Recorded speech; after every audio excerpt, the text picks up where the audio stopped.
Hello everyone, welcome back to Magnet Brains. My name is CS Payal Popli and इस video से हम करने जा रहे हैं एक न्यू चैप्टर की बिगिनिंग.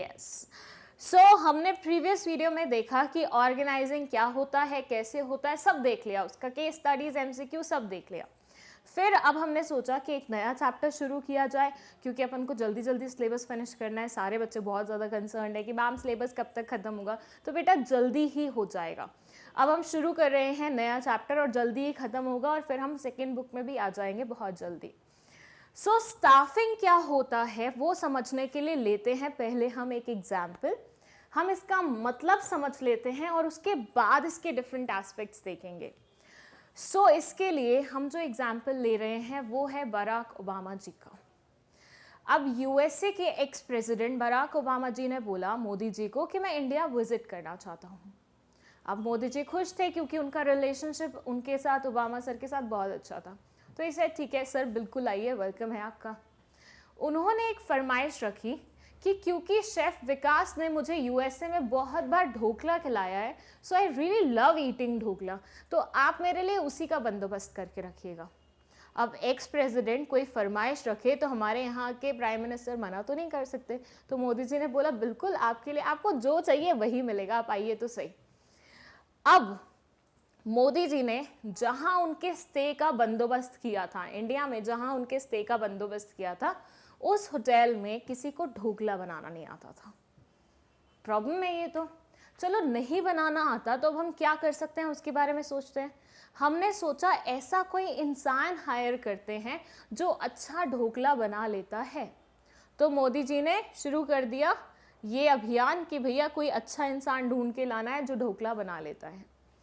तो ऐसे एक लंबी लाइन लग गई, लोगों की जो बोल रहे थे कि हम ढोकला अच्छा बना लेते हैं, हम ढोकला अच्छा बना लेते हैं, ये है वो है, ये है वो है. बट अब ऐसे ही आप रैंडमली तो किसी को पिक नहीं कर सकते ना. सोचो आपने इस लड़की को पिक कर लिया, इसको ढोकला बनाने से ज़्यादा अपनी खूबसूरती पे ध्यान देना ज़रूरी था. ये फैशनिस्टा थी, इसको बिल्कुल चाहिए था कि मैं तो बिल्कुल ऐसे डिज़ाइनर कपड़े पहन के आके बराक ओबामा जी को ढोकला बना के खिलाऊं. चाहे इसकी ढोकले की क्वालिटी जैसी मर्जी हो, ये खुद पे ज़्यादा इन्वेस्ट करती थी टाइम. अगर आप ऐसे इंसान को चूज़ कर लेंगे अपना काम करवाने के लिए, क्या आपका काम अच्छी तरीके से हो पाएगा? हाफ ऑफ द टाइम तो इसका कॉन्सेंट्रेशन इस चीज़ पे होगा कि मैं कैसे लग रही हूँ. किचन में भी ये मिरर को ढूंढ रही होगी इधर उधर, राइट? तो ये क्या एफिशिएंटली काम कर पाएगी? I don't think so. और एज यू कैन से इसका ध्यान ऑलमोस्ट इसकी तरफ है. इसको काम से मतलब ही नहीं है, इसको लोगों से मतलब है. ये ऑल टाइम क्या करता रहता है? लोगों को देखता रहता है, लोग क्या कर रहे हैं, कैसे कर रहे हैं, क्या क्या ये सब. तो अब इसको भी अगर आप ढोकला बनाने का काम दे दोगे तो half of the time USA में जो डेलीगेट आए हुए हैं उनको देखने में बिजी होगा. तो ये काम अच्छे से कर पाएगा? अगेन नहीं कर पाएगा. फिर इधर आते हैं, यहाँ पे ये जो दो लड़कियाँ आपको दिख रही हैं, ये ना आपस में जानी दुश्मन टाइप्स हैं.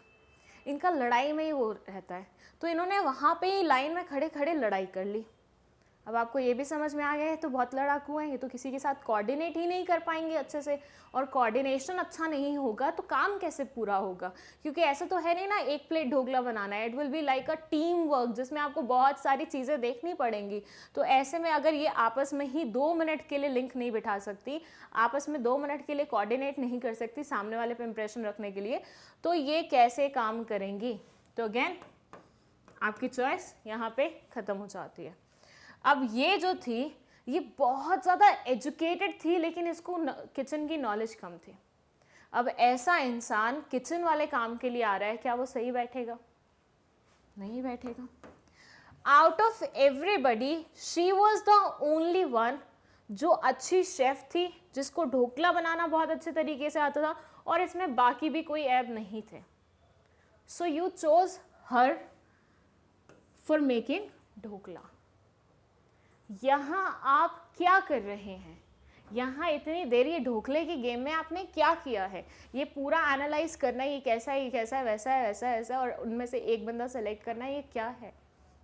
This is nothing, just the topic of your सब चैप्टर, दैट इज स्टाफिंग. तो इन शॉर्ट हम क्या समझते हैं? हम ये समझते हैं कि जब आपकी ऑफिस में, जब आपके ऑर्गेनाइजेशन में कोई वैकेंसी आती है और उस वैकेंसी को फिल करने के लिए आप एक प्रोसीजर चलाते हैं, जिसमें एंड रिजल्ट ये होता है कि एक सही सा इंसान आपके उस वैकेंसी को फिल करता है। ये पूरा प्रोसीजर, ये पूरी process is what? Staffing. So staffing का मतलब होता है सही इंसान को सही टाइम पे सही पोजीशन पे बिठाना, ताकि आपको मैक्सिमम बेनिफिट डिराइव हो पाए। अब आप सोचेंगे कि किसी इंसान को हायर करने से हमें मैक्सिमम बेनिफिट कैसे डिराइव होंगे, तो आप एक और चीज़ देखिए। आपके यहाँ पे 100 मशीन है, 1000 मशीन है, जब तक लोग नहीं होंगे उन मशीनों को चलाने के लिए, तब तक क्या आप अच्छा प्रोडक्शन कर पाएंगे? सोच के देखिए। ऐसी भी बहुत सारी फैक्ट्रीज होती है ना, जहाँ पे मशीन तो होती है लेकिन लोग प्रोटेस्ट पे बैठ जाते हैं तो काम रुक जाता है। क्यों रुक जाता है? क्योंकि अल्टीमेटली पूरा कंट्रोल किसके हाथ में लाई करता है? ह्यूमन बींग्स के हाथ में लाई करता है। ह्यूमन बींग सबसे इम्पॉर्टेंट रिसोर्स होते हैं जो कि इंश्योर करते हैं किसी भी ऑर्गेनाइजेशन की प्रोडक्टिविटी चलती रहे। सो इसलिए राइट इंसान को राइट टाइम पे राइट पोजीशन पे बिठाना आपके लिए ज़रूरी हो जाता है। जैसे कि आगे हम बढ़ें तो ये क्या बोलते हैं? ये बोलते हैं the success of any organisation does not depend upon the physical और फाइनेंशियल रिसोर्सेज ओनली। यहाँ पे ओनली लिखना, ठीक है, इसके बाद, क्योंकि सिर्फ और सिर्फ फिजिकल और फाइनेंशियल रिसोर्सेज पे आपकी ऑर्गेनाइजेशन की सक्सेस डिपेंड नहीं करती है, बल्कि it depends upon the utilisation of these by the human resource. Physical और फाइनेंशियल रिसोर्सेज को कैसे अच्छे से यूटिलाइज किया जाए, ये कौन डिसाइड करता है? ये ह्यूमन बींग्स डिसाइड करते हैं। तो ह्यूमन बींग्स का यहाँ पे रोल सबसे ज़्यादा इम्पॉर्टेंट हो जाता है। So ultimately what they are trying to say is कि किसी भी ऑर्गेनाइजेशन की जो सक्सेस होती है वो सिर्फ फिजिकल और फाइनेंशियल रिसोर्सेज पे बेस नहीं होती, बल्कि उन्हें कौन चला रहा है, किस तरह से यूटिलाइज कर रहा है, उस इंसान पे बेस्ड होती है। Then they say, so hard-working, efficient people are the most important asset of an organization. ऐसे लोग जो efficiently काम करते हैं, ऐसे लोग जो हार्ड वर्किंग होते हैं, ऐसे लोग जो ढंग से काम करते हैं, वही लोग असेट होते हैं हमारी ऑर्गेनाइजेशन के लिए। Then the key to success of any organization is the right person at the right job position.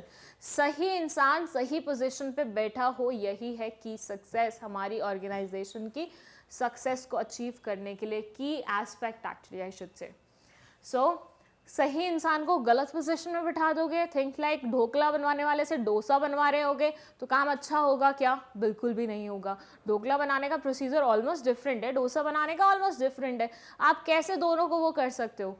तो सही टाइम पे सही पोजीशन पे सही इंसान को बिठाना बहुत ज़्यादा ज़रूरी हो जाता है। Staffing function is concerned with bringing right and efficient people in the organization. Staffing function यही तो बोलता है भैया, सही इंसान को सही टाइम पे सही जगह पे पहुंचाना। सो this is all about the introduction of staffing. I hope आपको ये इंट्रोडक्शन समझ में आया है। अगर आया है तो आगे की वीडियो प्ले करते हैं, क्योंकि इसके बाद हम बात करेंगे इसके और डिफरेंट एस्पेक्ट्स के बारे में, जैसे कि मीनिंग ऑफ स्टाफिंग। स्टाफिंग का मीनिंग क्या है? It says after planning and organising, जो हम दो फंक्शन ऑलरेडी पढ़ चुके हैं मैनेजमेंट का। इफ़ यू रिमेंबर, मैनेजमेंट के बहुत सारे फंक्शन होते हैं, like organising, planning, controlling, directing, staffing sequence में नहीं बोला है मैंने, ठीक है। तो ये सारे के सारे फंक्शंस में हम दो फंक्शंस ऑलरेडी देख चुके हैं। सीक्वेंस की बात करूँ तो प्लानिंग सबसे पहले देखा, ऑर्गेनाइजिंग उसके बाद देखा।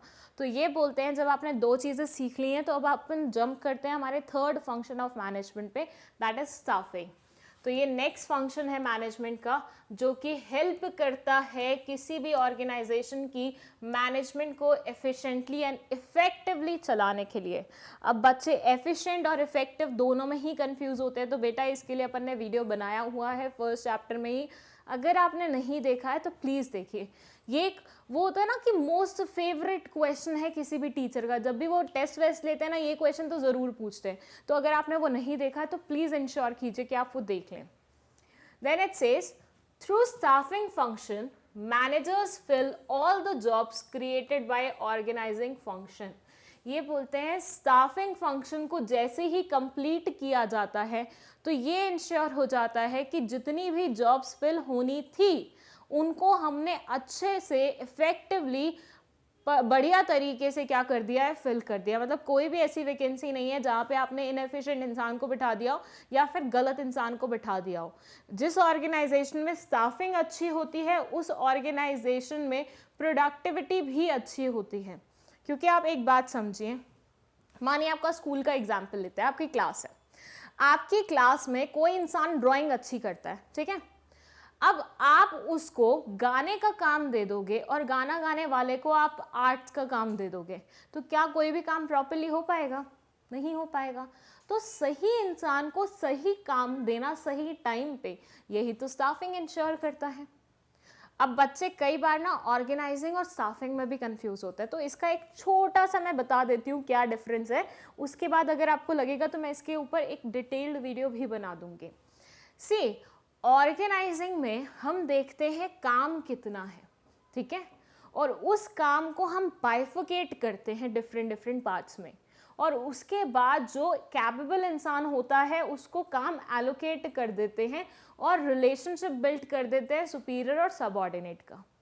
ये होती है पूरी ऑर्गेनाइजिंग प्रोसेस। लेकिन सही इंसान सही काम लेके जाए, सही इंसान को सही जॉब पे प्लेस करे, ये होता है स्टाफिंग। तो स्टाफिंग में अगर हम देखें तो ये सारे काम होते हैं, जैसे कि it says staffing consist of man power planning, recruitment, selection, training, compensation, promotion and maintenance of managerial personal. ये सब क्या है? ये सब आप जानेंगे फ्यूचर में। जब हम ये वीडियोस कंटिन्यू करेंगे तो आप एक एक एस्पेक्ट को बहुत ज़्यादा डिटेल में पढ़ने वाले हो कि रिक्रूटमेंट क्या होता है, स्टाफिंग में ट्रेनिंग क्या होती है, सिलेक्शन क्या होता है, उसकी प्लानिंग क्या होती है। अब बच्चे ना स्टाफिंग और रिक्रूटमेंट में भी कंफ्यूज हो जाते हैं, तो उसका डिफरेंस भी हम देखेंगे अपकमिंग वीडियोस में। बट फिलहाल मैंने आपको बता दिया है, एक ओवरव्यू दे दिया है इस वीडियो के थ्रू कि स्टाफिंग में हम किन किन चीज़ों के बारे में बात करेंगे। तो वो ये सारी चीज़ें रहेंगी जिनके बारे में हम बात करने वाले हैं स्टाफिंग में। आगे देखें तो इट सेज स्टाफिंग इन्वॉल्व्स, ये लाइन बहुत ज़्यादा ज़रूरी है। अगर आपको लगे तो आप अपने पेपर में भी ये लाइन एज इट इज़ लिख सकते हो, एज इट इज़ लिख सकते हो, क्योंकि इस लाइन में दिया हुआ है क्रक्स पूरे स्टाफिंग का। It says finding the right person for the right job, having the right qualification, doing the right job at the right time. अब आप बोलेंगे मैम कितनी बार right right right right right आया? बट बेटा इतनी बार ही आएगा, क्योंकि यहाँ पे आपको सही जगह पे ही सही इंसान को सही टाइम पे सही पोजीशन में बिठाना है। तो इसलिए राइट पर्सन को मतलब सही इंसान को राइट जॉब दे रहे हो, जिसके पास राइट क्वालिफिकेशंस हैं राइट जॉब करने के लिए, और वो भी राइट टाइम पे। सो ये वाला एक ऐसा सेंटेंस है जो डेफिनेशन में या कहीं पे भी आप चिपका सकते हो बिना सोचे समझे। That is this important. Okay, फिर ये बोलता है staffing has been described as a managerial function of filing and keeping filled position in the organisation structure. Organisation structure में जब भी कोई वैकेंसी आती है, ऑर्गेनाइजेशन स्ट्रक्चर हमने ऑलरेडी पढ़ लिया है ऑर्गेनाइजिंग चैप्टर में, अगर आपने वो भी वीडियोस नहीं देखे तो प्लीज़ देख लीजिएगा। तो ये पोजीशंस को फिल करना सही समय पे is what the work of staffing function. So staffing, I guess अब आपको इंट्रोडक्शन में समझ में आ गया होगा कि क्या होता है। तो क्यों ना कुछ महानुभव द्वारा दी गई डेफिनेशंस को हम डिस्कस करें। Let's see that. सो ये हैं कुछ डेफिनेशंस जो कुछ इंपॉर्टेंट लोगों ने दी थी, इसके अलावा एक और डेफिनेशन भी है। तो अब हम ये पढ़ेंगे ताकि जब भी पेपर में कोई डेफिनेशन वाला क्वेश्चन आए तो आपको सोचना नहीं पड़े कि कौन सी वाली लिखे, कैसी वाली लिखे। चाहे तो आप वो राइट वाले लिख सकते हो, लेकिन अगर आपको चाहिए कि वो वाली नहीं कोई और बेहतर लिखो तो फिर ये वाली भी लिख सकते हैं आप, किसी इंसान द्वारा दी गई। बट इसमें अगेन मैं बोलूँगी, जब आप किसी रिस्पेक्टिव इंसान की डेफिनेशन लिख रहे होते हो तो हमेशा इंश्योर करो कि एज इट इज लिखो, मतलब यहाँ पे बिल्कुल जो जो लिखा हुआ है वही सेम चिपकाना है, एक एक्स्ट्रा वर्ड नहीं, एक वर्ड डिडक्ट नहीं। क्यों? क्योंकि ये किसी और इंसान ने बोली हुई बात है। जब आप किसी और इंसान द्वारा बोली हुई बात को किसी के सामने बोलते हो तो आपको हमेशा एग्जैक्ट वे में बोलनी चाहिए ना, वरना वो प्रॉब्लम्स क्रिएट कर सकती हैं। तो सेम चीज़ यहाँ पे है, जब कोई इंसान डेफिनेशन देता है तो आपको इंश्योर करना है कि वो डेफिनेशन बिल्कुल उसी तरह से बोले जाए जैसे उस इंसान ने बोली थी। डेफिनेशन में फर्स्ट डेफिनेशन है कूंट्ज एंड ऑर्डिनल की।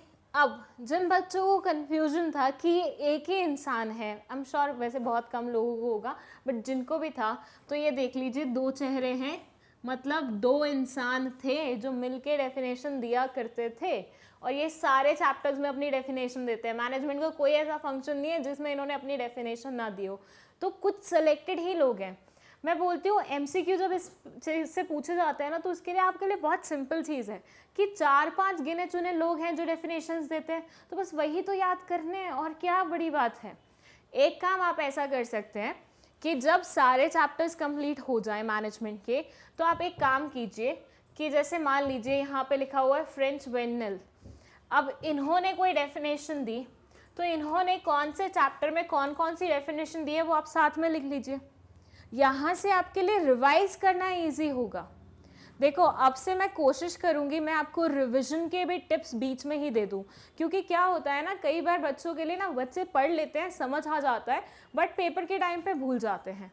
तो रिवीजन के लिए ऐसे छोटे छोटे एफर्ट्स करना बहुत ज़्यादा ज़रूरी हो जाता है, और ये एफर्ट्स आप अभी कर लेंगे ना तो पेपर के टाइम पे आपका टाइम सेव होगा। सो ये काम करके रखिएगा ताकि आपको दिक्कत ना हो आगे पेपर में।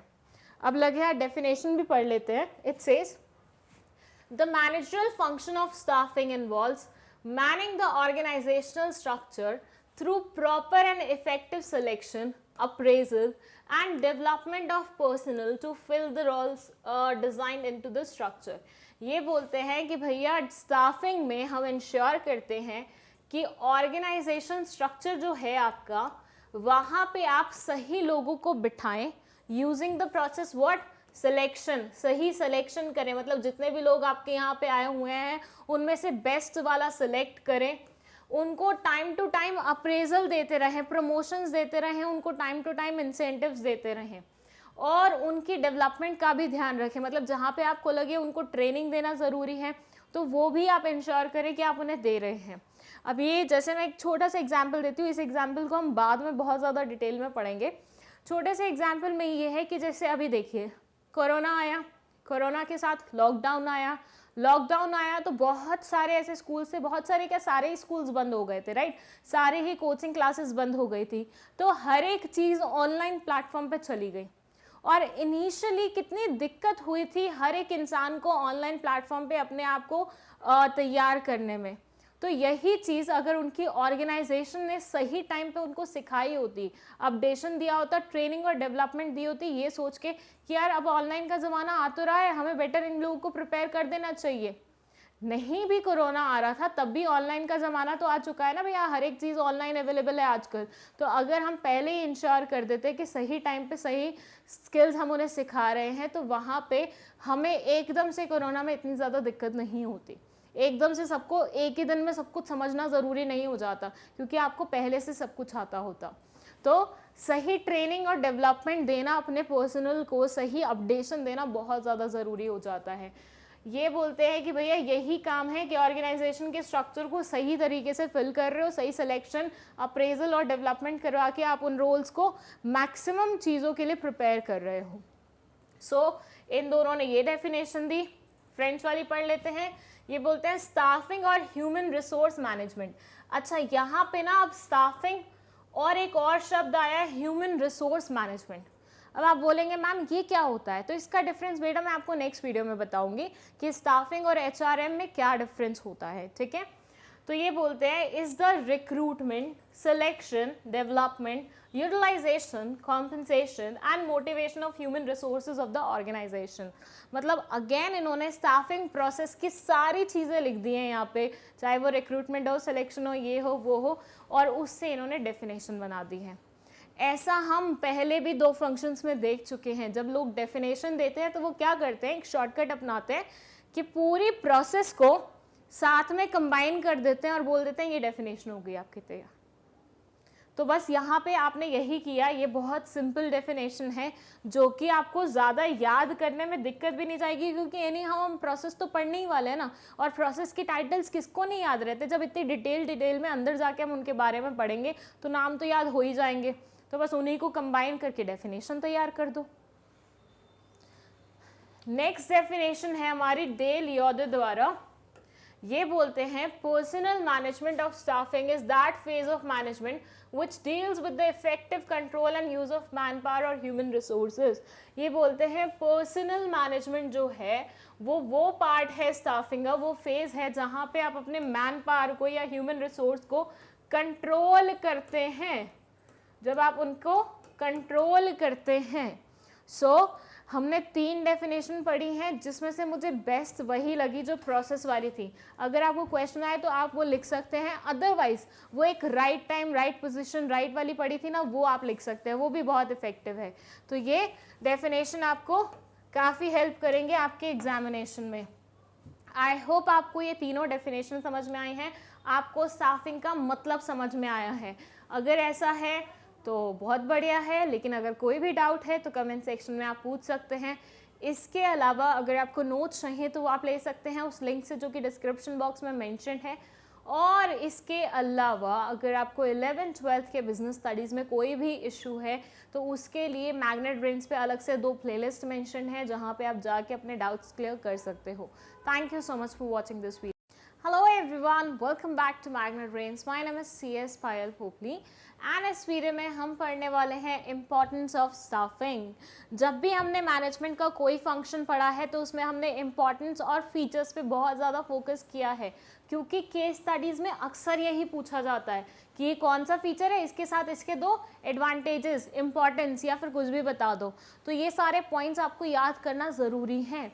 विद दैट केस स्टडीज़ में कई बार ऐसे एस्पेक्ट्स आते हैं जो आप इंपॉर्टेंस या फिर एडवांटेजेस, डिसएडवांटेजेस की वजह से समझ पाते हैं कि कौन से कॉन्सेप्ट से रिलेटेड है, तो इनको स्किप नहीं किया जा सकता।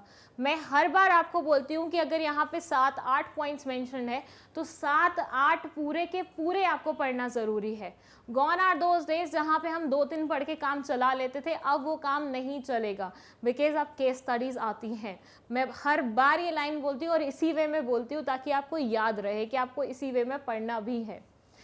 अब पहले हम क्या देखेंगे, पहले हम इसका क्रक्स या फिर हम बोल सकते हैं कि समरी हम पहले ही डिस्कस कर लेते हैं, कि बहुत शॉर्ट में हम डिस्कस करेंगे हर एक एडवांटेज, हर एक इंपॉर्टेंस को, ठीक है। उसके बाद हम एक एक इम्पॉर्टेंस का पॉइंट लेंगे और उसको एग्जाम्पल की मदद से समझेंगे। क्यों कर रहे हैं हम ऐसा, क्योंकि अगर मान लो इम्पॉर्टेंस ऑफ स्टाफिंग पे 4 नंबर का क्वेश्चन आता है, तो ऐसे में आप सिर्फ छोटे छोटे पॉइंट्स इनके बारे में लिखेंगे तो बहुत होगा, पूरा हो जाएगा। लेकिन अगर मान लीजिए ग्रोथ ऑफ एंटरप्राइज अलग से 3 नंबर में पूछ लिया गया, तो उस टाइम पे क्या करेंगे आप, उस टाइम पे आपको वो सब लिखना पड़ेगा जो हम डिटेल में डिस्कस करने वाले हैं अब आगे जाके। तो चलिए मैं पहले आपको ब्रीफ में समझा देती हूँ कि क्या क्या है importance. First is filling the roles by obtaining competent personnel. एक वैकेंसी आपके ऑफिस में आई है, उस वैकेंसी पे आप ऐसा सा कोई भी इंसान रख सकते हो वैकेंसी फिल करने के लिए, और एक कोई बढ़िया सा इंसान भी रख सकते हो। फ़र्क क्या आएगा, जब आप कोई ऐसा सा इंसान रखोगे तो प्रोडक्टिविटी भी ऐसी सी होगी, लेकिन आप कोई ढंग का इंसान रखोगे तो प्रोडक्टिविटी भी वैसी होगी। तो ये बोलते हैं स्टाफिंग का इम्पोर्टेंस यहीं पे समझ में आता है, क्योंकि स्टाफिंग में हमें इंश्योर करते हैं, जिन भी ऑर्गेनाइजेशन में स्टाफिंग होती है, हर ऑर्गेनाइजेशन में स्टाफिंग होती है, विदाउट स्टाफिंग कोई नहीं रह सकता, राइट। भैया नए लोगों को हायर तो करना पड़ेगा ना जब भी आपको रिक्वायरमेंट होगी। तो ये बोलते हैं सही इंसान को, कॉम्पिटेंट इंसान को ढूंढ के लाना स्टाफिंग का इम्पोर्टेंस है, इसकी वजह से ही आपके ऑर्गेनाइजेशन में सही इंसान आ पाता है। Then placing right person at the right job. आप सही इंसान को तो ढूंढ के ले आए हो, लेकिन आपने उसको गलत पोजीशन पे बिठा दिया। अब मैं कोई इंसान को ढूंढ के आई हूँ जो बहुत अच्छा फोटो खींचता है, ठीक है, अब मैं उससे स्कैनिंग वाला काम करा रही हूँ और स्कैनिंग वाले से फ़ोटो खिंचवा रही हूँ। अब क्या कोई तुक बैठेगा? क्या वो काम अच्छा हो पाएगा? नहीं हो पाएगा। तो स्टाफिंग इंश्योर करता है कि सही इंसान को ना सिर्फ आप ढूंढ के लाओ बल्कि उसको सही पोजीशन पे भी बिठाओ। Then growth of enterprise. भैया अब जब सारी ही पोजीशन पे एफिशिएंट लोग बैठे होंगे, अच्छे लोग बैठे होंगे, प्रोडक्टिविटी देने वाले लोग बैठे होंगे, तो सबकी प्रोडक्टिविटी इंक्रीज करके ऑर्गेनाइजेशन का ही तो भला होगा, तो ग्रोथ ऑफ एंटरप्राइज होगा। Optimum utilisation of human resources. मैं किसी काम में अच्छी हूँ, अगर वो काम मैं खुद से कर रही हूँ तो ऐसे में मैं कम वेस्टेज करूँगी। फर्स्ट से मैं बोलती हूँ मुझे पेंटिंग आती है, ठीक है, तो मैं पेंटिंग कर रही हूँ, अब मैं कलर्स का इस्तेमाल सिर्फ उतना ही करूँगी जितना रिक्वायर्ड होगा। बट आप एट द सेम टाइम किसी अनसीखे को ये पर्टिकुलर काम दे दो, पेंटिंग का काम दे दो, वो क्या करेगा, एक ही ब्रश में इतना इतना पेंट भर के लगा देगा, उसको ये पता ही नहीं होगा कि पानी भी ऐड करते हैं थोड़ा बहुत, एक लेयर ज़्यादा अच्छा ना आए तो 2 लेयर करते हैं, तो ऐसे में वो वेस्टेज कर रहा है रिसोर्सेज की, बट काम अच्छे से नहीं कर रहा। Helps in competing. अब जब हर एक इंसान इतना अच्छे वे में, कॉम्पिटिटिव वे में काम कर रहा होगा तो ऐसे में कंपटीशन और बढ़ेगा लोगों के बीच में, नेक टू नेक कंपटीशन होगा, क्योंकि हर किसी को अपने आप को बेस्ट प्रूव करना है। और ऐसे सिनेरियो में अल्टीमेटली ऑर्गेनाइजेशन ही तो तरक्की करेगी। Improve job satisfaction and morale of the employees. जब आपको सही टाइम पे उन्हें प्रमोशन दे दोगे आप उन्हें, ठीक है, ऑर्गेनाइजेशन में रहते हुए सही टाइम पे अप्रेजल दोगे, प्रमोशन दोगे, सब कुछ दोगे, तो वो भी तो खुश रहेगा ना। उसने 10 साल पहले नौकरी स्टार्ट की थी, आपने आज तक उसे कोई प्रमोशन नहीं दिया, वो 10 साल तक आपके पास टिकेगा ही नहीं। लेकिन आपने 2 साल बाद उसे प्रमोशन दिया, फिर 4 साल बाद उसे प्रमोशन दिया, तो ऐसा इंसान तो चाहेगा ना भाई आपके पास रहना, तो यहाँ पे उसकी जॉब सेटिस्फैक्शन बढ़ती है। Key to effectiveness of other functions. अगर स्टाफिंग अच्छा है तभी बाकी चीज़ें अच्छी हो पाएंगी। डायरेक्टिंग कंट्रोलिंग तभी वर्क करेगा, प्लानिंग तभी वर्क करेगी, ऑर्गेनाइजिंग तभी वर्क करेगी जब स्टाफिंग ढंग से हुई होगी। एक्चुअली ना मैनेजमेंट के जितने भी फंक्शंस हैं ना वो सारे ही इंपॉर्टेंट है, एक के बिना काम नहीं चलेगा। आप सोचिए अगर इनमें से किसी के बिना काम चल जाता तो क्या ज़रूरी होता हमारे लिए इतने फंक्शंस कंबाइन करना? बिल्कुल भी नहीं। हम 1-2 फंक्शन ही पढ़ रहे होते, लेकिन हम ये सारे फंक्शन इसलिए पढ़ते हैं क्योंकि ये सारे पढ़ना इंपॉर्टेंट है and at the same time ये सारे फंक्शंस भी इंपॉर्टेंट हैं। सो ये हो गई briefing about importance of staffing. अब हम क्या करेंगे, अब हम नेक्स्ट स्लाइड से ये एक एक करके सारे पॉइंट्स को डिटेल में डिस्कस करेंगे एग्जाम्पल्स की मदद के साथ। सो आइए शुरू करते हैं। अब देखिए, जैसे यहाँ पे पहला पॉइंट से पहले कुछ लाइंस लिखी हुई हैं वो पढ़ लेते हैं हम। It says efficient staff can help to attain number of one position in market and inefficient bring you down in the market। क्या कहने की कोशिश कर रहे हैं, ये इंसान है जो बहुत अच्छा है काम करने में, एट द सेम टाइम ये इंसान है जो बहुत ही बेकार है काम करने में। एक इंसान बहुत अच्छे से काम करता है, दूसरा इंसान बहुत बेकार वे से काम करता है। अगर आपने इस पर्टिकुलर इंसान को अपनी ऑर्गेनाइजेशन में रखा, अगर आपने इस इंसान को अपनी ऑर्गेनाइजेशन में रखा, ऑर्गेनाइजेशन थोड़ा मैन और ऑर्गेनाइजेशन का मिक्सचर हो गया बट ऑर्गेनाइजेशन ही है, ठीक है, तो इसमें रखा आपने, तो ये आपकी ऑर्गेनाइजेशन को ऊंचाइयां छूने की परमिशन देगा, मतलब ऊंचाइयों पे लेके जाएगा एक्चुअली। लेकिन वहीं पे अगर आपने एक गलत इंसान को हायर कर लिया तो ये आपकी ऑर्गेनाइजेशन को डुबाने का काम भी कर सकता है। तो सही इंसान जहां आपकी ऑर्गेनाइजेशन को ऊपर लेके जाता है, गलत इंसान वहीं आपकी ऑर्गेनाइजेशन को नीचे भी लेके जा सकता है। हमने पास्ट में इतने लाइव एग्जाम्पल्स देखे हैं जहां पे किसी ऑर्गेनाइजेशन को नीचे आना पड़ा जस्ट बिकॉज 2-3 लोगों की गलती हो गई। तो सही इंसान जहां ऊपर लेके जाएगा, गलत इंसान वहीं नीचे लेके भी आएगा आपको। अगर आपको ज़्यादा अच्छे से ये कॉन्सेप्ट समझनी होती हैं तो जो भी चलता रहता है ना करंट में, उन इवेंट्स पे थोड़ा सा ध्यान रखा करो। मान लीजिए जैसे हम बोलते हैं सहारा वाले को जेल हो गई, विजय माल्या पैसे लेके चला गया, नीरव मोदी पैसे लेके चला गया। तो इन सब चीज़ों को पढ़ा करो, ये आपको ना बिजनेस स्टडीज़ की और ज़्यादा अच्छी नॉलेज देंगे, ये आपको एक्चुअली बिजनेस के बारे में और ज़्यादा अच्छे से बताएंगे। तो ऐसा मत समझो कि ये हमारे सिलेबस का पार्ट नहीं है कि हमें नहीं पढ़ना, नहीं, वो सारी चीज़ें पढ़ो ताकि आपको सिलेबस और ज़्यादा अच्छे तरीके से समझ में आए। सो न्यूज़पेपर पढ़ते रहा करिए।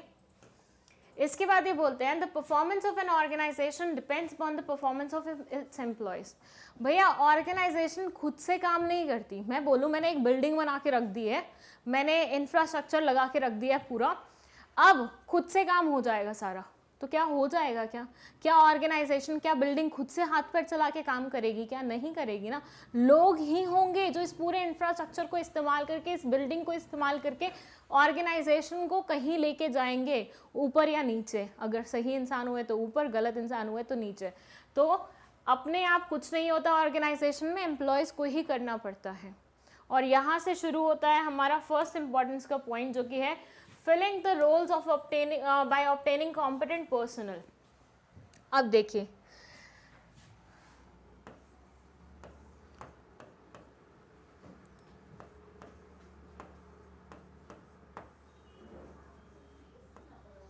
अब ये जो है ये बहुत अच्छा मेकअप कर लेती है, ये लड़की बहुत अच्छा मेकअप कर लेती है, ठीक है। ये आपके पार्लर में आई, ओके, इसने उसे आपको बोला कि मुझे हायर कर लो, आपने इसे हायर कर लिया लेकिन मेकअप के लिए नहीं किया, हेयर डू के लिए कर लिया। जिन बच्चों को नहीं पता हेयर डू क्या होता है, तो हेयर की स्टाइलिंग होती है, मतलब जैसे होता है ना जूड़ा बनाना, ये बनाना, वो बनाना, शादी में लड़कियां बनवाती हैं, तो बस वही है हेयर डू आपका। सो मेकअप में अच्छी थी लेकिन उसको आपने हेयर डू के लिए रख लिया। अब क्या वो अच्छे से बाल बना पाएगी लोगों के? बताइए। तो यहाँ पे कमी उसमें नहीं है, कमी उसके एफर्ट्स में नहीं है, कमी आपके स्टाफिंग प्रोसेस में है। मतलब आपने बीइंग अ पार्लर वाले जो सिलेक्शन किया वो तो सही था, लेकिन उसके बाद जो उसकी प्लेसमेंट करती आपने वो गलत थी। सो अच्छा स्टाफिंग इंश्योर करता है कि सही इंसान सही जॉब पे ही बैठे। अगर इस पर्टिकुलर ऑर्गेनाइजेशन में, इस पर्टिकुलर पार्लर में अच्छे से स्टाफिंग हुई होती तो ऐसे सिनेरियो में मेकअप वाले को आप मेकअप करने के लिए ही हायर करते, और वो फिर आपको दिखाती क्या बन के, वो टिकटॉक क्वीन बन के काइंड ऑफ। तो बेसिकली यहाँ पे आपने सिलेक्शन तो अच्छा कर लिया लेकिन उसकी प्लेसमेंट गलत कर दी, तो यहाँ पे स्टाफिंग में गलती थी। तो अच्छा स्टाफिंग, यहाँ से समझ में आता है अच्छा स्टाफिंग क्या करता है। अच्छा स्टाफिंग इंश्योर करता है कि सही इंसान को, कॉम्पिटेंट इंसान को आप अपनी ऑर्गेनाइजेशन में जगह दे रहे हैं, जिसके कारण अब आपकी ऑर्गेनाइजेशन और बेहतर तरीके से परफॉर्म कर पाएगी। So it says staffing function is needed to fill the job position. There will be no use of job position unless and until these are occupied by employees, and it is through staffing function only that the employees are appointed to fill the vacant jobs. अच्छा, एक example मैंने यहाँ पे लिखा हुआ है कि देखो, मान लो आपके ऑर्गेनाइजेशन में बहुत सारी मशीन्स आ गई हैं, जैसे मैंने अभी आपको बिल्डिंग का एग्जांपल दिया, वैसे यहाँ पे आपके ऑर्गेनाइजेशन में बहुत सारी मशीन्स आ गई हैं। तो क्या वो मशीन्स अपने आप से स्टार्ट हो जाएंगी, अपने आप से काम करना शुरू कर देंगी, अपने आप से टेलरिंग का वर्क स्टार्ट कर देंगी, अपने आप से कपड़े बनाना शुरू कर देंगी? नहीं ना, सबको चलाने के लिए क्या लगेगा? इंसान लगेगा। तो इंसान आपकी ऑर्गेनाइजेशन में लाना, कॉम्पिटेंट इंसान आपकी ऑर्गेनाइजेशन में लाना और उसको सही रोल पे बिठाना is what the work of staffing is. और यहीं से उसकी इम्पोर्टेंस भी पता चलती है, क्योंकि सही इंसान सही काम करेगा तो सही रिजल्ट आएंगे और आपकी ऑर्गेनाइजेशन भी सही सही दिशा में सक्सेस पा लेगी। सो this was the first importance, first need, benefit, advantage, कुछ भी बोल सकते हैं आपको। अच्छा, एक चीज़ ध्यान दीजिएगा, पहले हम डिस्कस करते हैं ना तो हम अलग अलग नाम से डिस्कस करते हैं चीज़ों को, लेकिन उन्होंने यहाँ पे सारी चीज़ें एज इट इज़ लिखती हैं। इन्होंने बोला आप इसको इम्पोर्टेंस भी बोल सकते हो, आप इसे नीड भी बोल सकते हो, आप इसे बेनिफिट भी बोल सकते हो और आप इसे एडवांटेजेस भी बोल सकते हो। तो पेपर में अगर कभी आया कि एडवांटेजेस लिखिए, तो वहाँ पे कंफ्यूज नहीं होना है कि कौन से पॉइंट्स लिखे, बुक में तो एडवांटेजेस थे ही नहीं बेटा, जो इंपॉर्टेंस है वही आपके क्या है, एडवांटेजेस हैं, और वही आपकी नीड भी है और बेनिफिट भी है। तो कुछ भी नाम आ सकता है, बस आपको लिखना यही सब है। सो यहाँ ख़त्म होता है हमारा फर्स्ट पॉइंट ऑफ इम्पॉर्टेंस। अब हम जंप करते हैं हमारे सेकेंड पॉइंट ऑफ इम्पॉर्टेंस पे। सेकेंड पॉइंट बोलता है इम्पॉर्टेंस या एडवांटेजेस का, placing right person at the right job. अच्छा, अब हम थोड़ा सा खुद की तारीफ खुद करते हैं, ठीक है। मान लीजिए यहाँ पे एमबी में वैकेंसी थी for a business studies teacher, ठीक है, और कोई मैथ्स पढ़ाने वाला टीचर आके आपको बिजनेस स्टडीज पढ़ा रहा होता तो क्या होता, क्या होता? अब आप समझ जाइए क्या होता। सो बेसिकली ये बोलते हैं कि स्टाफिंग इंश्योर करता है कि ना सिर्फ कॉम्पिटेंट इंसान आपके ऑर्गेनाइजेशन में है, जो कि हमने प्रीवियस पॉइंट में पढ़ा है, बल्कि एट द सेम टाइम उसे सही टाइम पे सही जगह पे प्लेस भी किया जाए। यहाँ पे बहुत सारे टीचर्स हैं, यहाँ पे मैथ्स टीचर भी है, केमिस्ट्री भी है, फिजिक्स भी है, ये भी है, वो भी है, सब है, लेकिन जो अच्छा इंसान फिजिक्स पढ़ा सकता, जो इंसान अच्छे से फिजिक्स पढ़ा सकता है, उसे फिजिक्स के लिए काम देना, फिजिक्स पढ़ाने का काम देना is what the right staffing is. आप फिजिक्स वाले से केमिस्ट्री पढ़ा रहे हो, केमिस्ट्री वाले से बायो पढ़वा रहे हो, बायो वाले से मैथ्स पढ़वा रहे हो, तो क्या ऑर्गेनाइजेशन काम करेगी? वो हो सकते हैं माहिर फिजिक्स में, लेकिन आप केमिस्ट्री पढ़वाओगे तो वो कोई अच्छे से काम नहीं कर पाएंगे। सो सेम वे में ये बोलते हैं कि स्टाफिंग इंश्योर करती है कि एक इंसान जिस काम में अच्छा है, आपने सही इंसान को चूज तो कर लिया है, लेकिन ये इंसान जिस काम में अच्छा है उसे वही काम करने के लिए अगर आप देते हैं तो उसे हम बोल देते हैं staffing.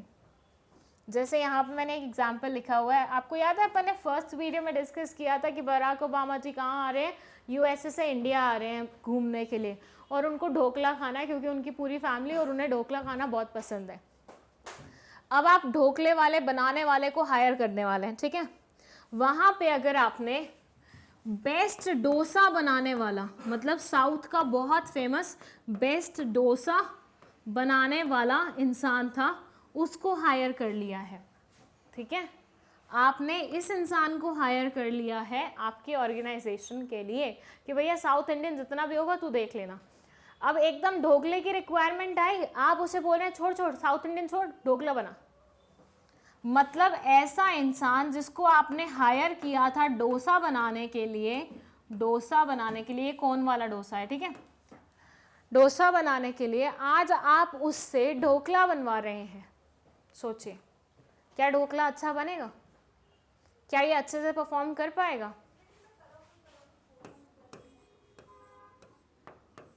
Answer is what? No. जो इंसान जो काम अच्छे से कर सकता है उससे वही काम करवाइए। अगर आप उससे बाकी काम कराएंगे तो वो कुछ ना कुछ नुकसान ही करेगा। जैसे हम क्या करते हैं, हम अपने ऑर्गेनाइजेशन में किसे हायर कर देते हैं, ठीक है। फॉर से मैंने एक इंसान को हायर किया अकाउंटिंग के लिए। अब वो उसको टैली वैली बहुत अच्छे से चलाना आता है, वो अकाउंटिंग कर रहा है, लेकिन ना मुझे अब अकाउंटिंग का मेरा थोड़ा काम खत्म हो गया, मुझे ना थोड़ा सा पीपीटी बनवाना है। तो मैंने उसे बोला छोड़ अकाउंटिंग के काम को अभी साइड कर, तो पीपीटी बना। क्या वो अच्छी पीपीटी बना पाएगा? अब वो कॉम्पिटेंट किस काम में था? वो अकाउंटिंग में कॉम्पिटेंट था, उसको टैली आती थी, वो पीपीटी कैसे बना पाएगा? अब आप लोगों को तो टैली का मतलब ही नहीं पता होगा, तो मैं आपको बता देती हूँ। Tally is basically a software जो कि अकाउंटिंग पर्पस के लिए इस्तेमाल होता है। वो अपन जर्नल एंट्रीज वगैरह करते हैं ना, उसके लिए टैली इस्तेमाल होता है। आई डोंट नो आपको स्कूल लेवल पे पढ़ाया जाता है कि नहीं पढ़ाया जाता, मेरे टाइम पे वो जिंदे है, बट टैली एक सॉफ्टवेयर है जिसके अकॉर्डिंग आप वो कर सकते हो, अकाउंटिंग कर सकते हो, जर्नल एंट्रीज वगैरह वो सब फीड कर सकते हो, ठीक है। सो बेसिकली आपको जिस काम के लिए हायर किया गया है आपसे वही काम कराना चाहिए, और यही इंश्योर करता है स्टाफिंग भी। सो एक और इम्पॉर्टेंट स्टाफिंग का बोलता है कि भैया ना सिर्फ सही इंसान ढूंढ के लाओ बल्कि उससे सही काम भी करवाओ।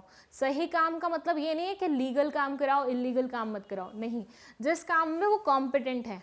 अब आप बोलेंगे मैम वो इलीगल काम में कॉम्पिटेंट है, तो बेटा इलीगल काम के लिए कोई हायरिंग नहीं होती है एज सच प्रोफेशनली, ठीक है। तो स्टाफिंग बेसिकली इंश्योर करता है कि सही इंसान सही जॉब पे हो। Staffing ensures higher performance by placing right person on the right job by proper recruitment and selection।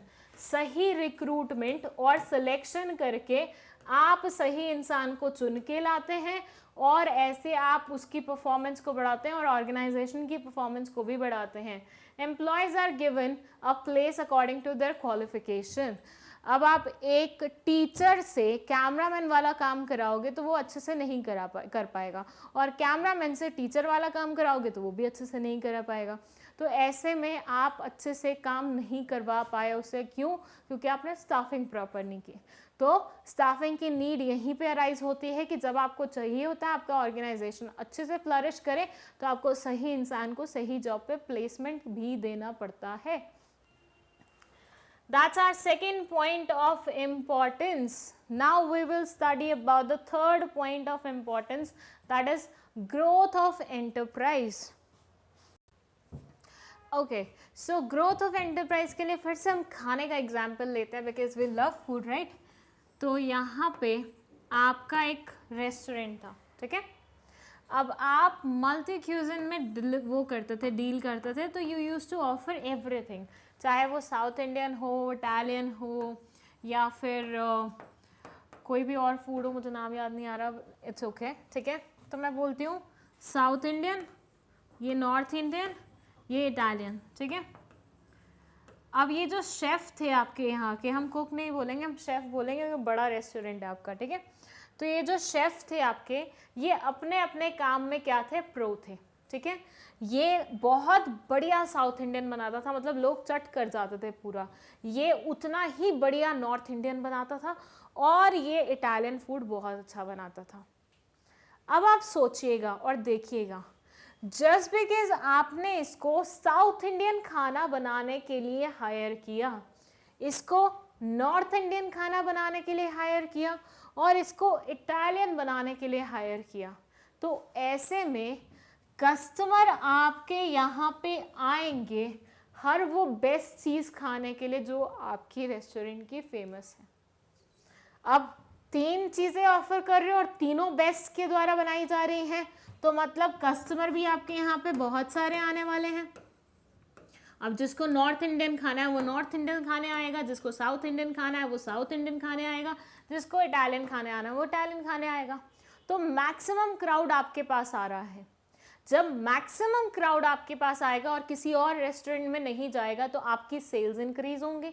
Sales मतलब आपके यहाँ पे मतलब कस्टमर बेस बढ़ेगा, आपका प्रॉफिट मार्जिन बढ़ेगा।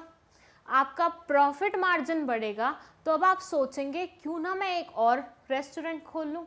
यही होता है ना, इंसान पहले एक छोटी सी शुरुआत करता है, छोटी शुरुआत से फिर वो बड़े पे जाता है, फिर और बड़े पे जाता है, फिर और बड़े पे जाता है। जैसे ऑर्गेनाइजिंग में हमने सीखा था, एक इंसान ने ठेला लगाना शुरू किया पानी पूरी का। पहले बहुत बेसिक सा ठेला था, फिर बहुत शानदार ठेला हो गया, फिर उसने शॉप परचेज कर ली, फिर उसने ब्रांचेस खोलना शुरू कर दिया। तो यहाँ पे भी यही हुआ, पहले आपने एक होटल चलाया, उस होटल में इतना ज़्यादा प्रोडक्शन बढ़ गया था, इतना ज़्यादा कस्टमर बेस बढ़ गया था कि आपको फिर दूसरा होटल खोलना पड़ा, दूसरा रेस्टोरेंट खोलना पड़ा। तो यहाँ पे आपकी क्या हुई है? यहाँ पे आपकी तरक्की हुई है, यहाँ पे आपकी ग्रोथ हुई है। तो ये ग्रोथ क्यों पॉसिबल हो पाई? क्योंकि आपने सही इंसान को सही काम के लिए सही जगह पे रखा था। पर ऑन कॉन्ट्ररी, दोबारा से अब सोचो, ये तो हमें पता चल गया कि कौन कौन से काम में बेस्ट है। ये साउथ इंडियन में बेस्ट है, ये नॉर्थ इंडियन में बेस्ट है, और ये इटालियन में बेस्ट है।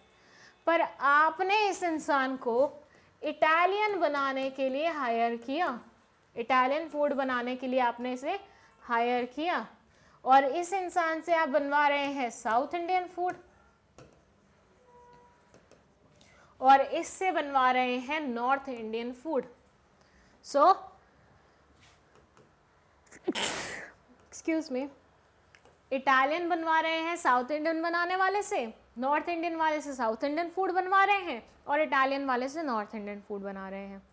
अब आप ऐसे में सोच के देखिए कितना बड़ा ब्लंडर हो जाता, ना इनका ये फूड अच्छा बनता, ना इनका ये फूड अच्छा बनता, और ना ही इनका ये फूड अच्छा बनता, और अल्टीमेटली जो ये कस्टमर आपके पास आ रहे थे वो आना कम हो जाते, वो आना बंद कर जाते। तो ऐसे में क्या आपका रेस्टोरेंट चल सकता था? नहीं चल सकता था। क्यों नहीं चल रहा था? क्योंकि आपने सही लोगों को सही काम के लिए नहीं हायर किया। तो स्टाफिंग का एक और इम्पॉर्टेंस हमें यहाँ से समझ में आता है कि अगर आप सही इंसान को सही जगह पे सही टाइम पे प्लेस करेंगे तो आपकी ऑर्गेनाइजेशन ओवरऑल ग्रो करेगी, आपकी ऑर्गेनाइजेशन की ग्रोथ होगी, आपकी ऑर्गेनाइजेशन आगे बढ़ेगी।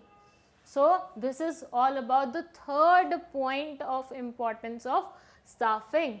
ये बोलता है by appointing efficient staff, by appointing efficient staff, staffing ensures continuous survival and growth।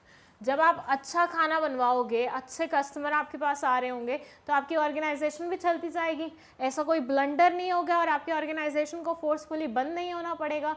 तो आपकी ऑर्गेनाइजेशन की सर्वाइवल और ग्रोथ पूरी की पूरी डिपेंड करती है स्टाफिंग फंक्शन पे। As organization grows with the efforts of its employees only। ये बोलते हैं ऑर्गेनाइजेशन खुद से नहीं चलने लगती है, ऑर्गेनाइजेशन को चलाने के लिए लोग लगते हैं, और सही लोग लगते हैं, ना कि गलत लोग। गलत लोगों को हायर करोगे ऑर्गेनाइजेशन नीचे जाएगी, सही लोगों को हायर करोगे ऑर्गेनाइजेशन ऊपर जाएगी। तो ऐसे में आपकी ऑर्गेनाइजेशन का पूरा ग्रोथ आपके हाथ में है अगर आप सही से स्टाफिंग कर लेते हैं तो। one more importance of what? Staffing. Now we will study about the next point, that is optimum utilization of human resources। optimum utilization of human resource क्या बोलता है? एक्चुअली यहाँ पे optimum utilization resources तो होता है, मतलब सारे रिसोर्सेज अच्छे से यूटिलाइज होंगे जस्ट बिकॉज आपने सही इंसान को वो काम करने के लिए दिया है। लेकिन ह्यूमन रिसोर्स का किस तरह से ऑप्टिमम यूटिलाइजेशन होता है उसके बारे में बात करते हैं। सी, बचपन में आपने कभी ये सब्सिस्टेंस एग्रीकल्चर वाली कॉन्सेप्ट पढ़ी होगी, ऐसी कॉन्सेप्ट पढ़ी होगी कि विलेज एरियाज में क्या होता है, इतना सा फील्ड होता है, 12 मेंबर्स होते हैं फैमिली में और 12 के 12 यहीं पे काम कर रहे होते हैं। सोचिए, छोटा सा फील्ड है लेकिन 12 के 12 जो भी मेंबर्स हैं फैमिली के वो सारे के सारे इसी फील्ड पे लगे हुए हैं। हार्डली एक एक घंटे का काम रहता है सबका, हार्डली, मतलब ये भी आप ऐसे मानिए ऑल्टरनेट डेज कि एक दिन एक बंदा 1 घंटा चला जाएगा, दूसरे दिन उसकी जगह दूसरा बंदा चला जाएगा, ऐसा होता है यहाँ पे। यहाँ आप मुझे बताइए इंडिविजुअल इंसान की जितनी कैपेसिटी बनती है क्या उतना काम उससे लिया जा रहा है? सोच के देखिए, छोटा सा फील्ड है और 12 लोग हैं जो लगे हुए हैं उसी फील्ड पे। क्या यहाँ पे हर वो इंसान जो उस पर्टिकुलर फील्ड पे काम कर रहा है, क्या वो अपने पूरे एफर्ट्स को, क्या वो अपने पूरे एक्सपीरियंस को यूटिलाइज कर पा रहा है? क्या वो अपने पूरी मेहनत को यूटिलाइज कर पा रहा है? नहीं कर पा रहा, क्योंकि भैया इतने से फील्ड पे इतने लोगों का क्या काम है। ये बोलते हैं इसलिए भी स्टाफिंग ज़रूरी है क्योंकि हमारा पास्ट कुछ इस तरह का रहा है। हमारे यहाँ पे हम ये काम किया करते थे कि छोटे छोटे फील्ड्स पे बहुत सारे लोग मिलके काम किया करते थे, तो ऐसे में लोगों ने अपनी क्षमता ही बुला दी है। तो स्टाफिंग इंश्योर करता है कि सही टाइम पे सही लोग तो प्रेजेंट हो, लेकिन एट द सेम टाइम जितने रिक्वायर्ड है ना सिर्फ उतने ही ह्यूमन बीइंग्स आपके ऑर्गेनाइजेशन में हो। ये नहीं कि काम इतना है और लोग इतने सारे हैं, एंड वाइस वर्सा ऑल्सो कि काम इतना है और लोग इतने सारे हैं। दोनों ही चीज़ों को रोकती है स्टाफिंग। ये बोलते हैं यहाँ पे through manpower planning and job analysis we can find out the number of employees and type of employees required in the organization। Organisation में कितने नंबर ऑफ एम्प्लॉयज चाहिए at the same time, type किस तरीके का, मतलब किस तरीके के एम्प्लॉयज चाहिए, ये दोनों ही इंश्योर करती है स्टाफिंग। मतलब वो पहले से ही देख के रखते हैं कि भैया किस टाइप के लोग चाहिए और कितने नंबर में चाहिए, तो वो सारे हमारे पास अगर हैं तो फिर हम आगे बढ़ सकते हैं।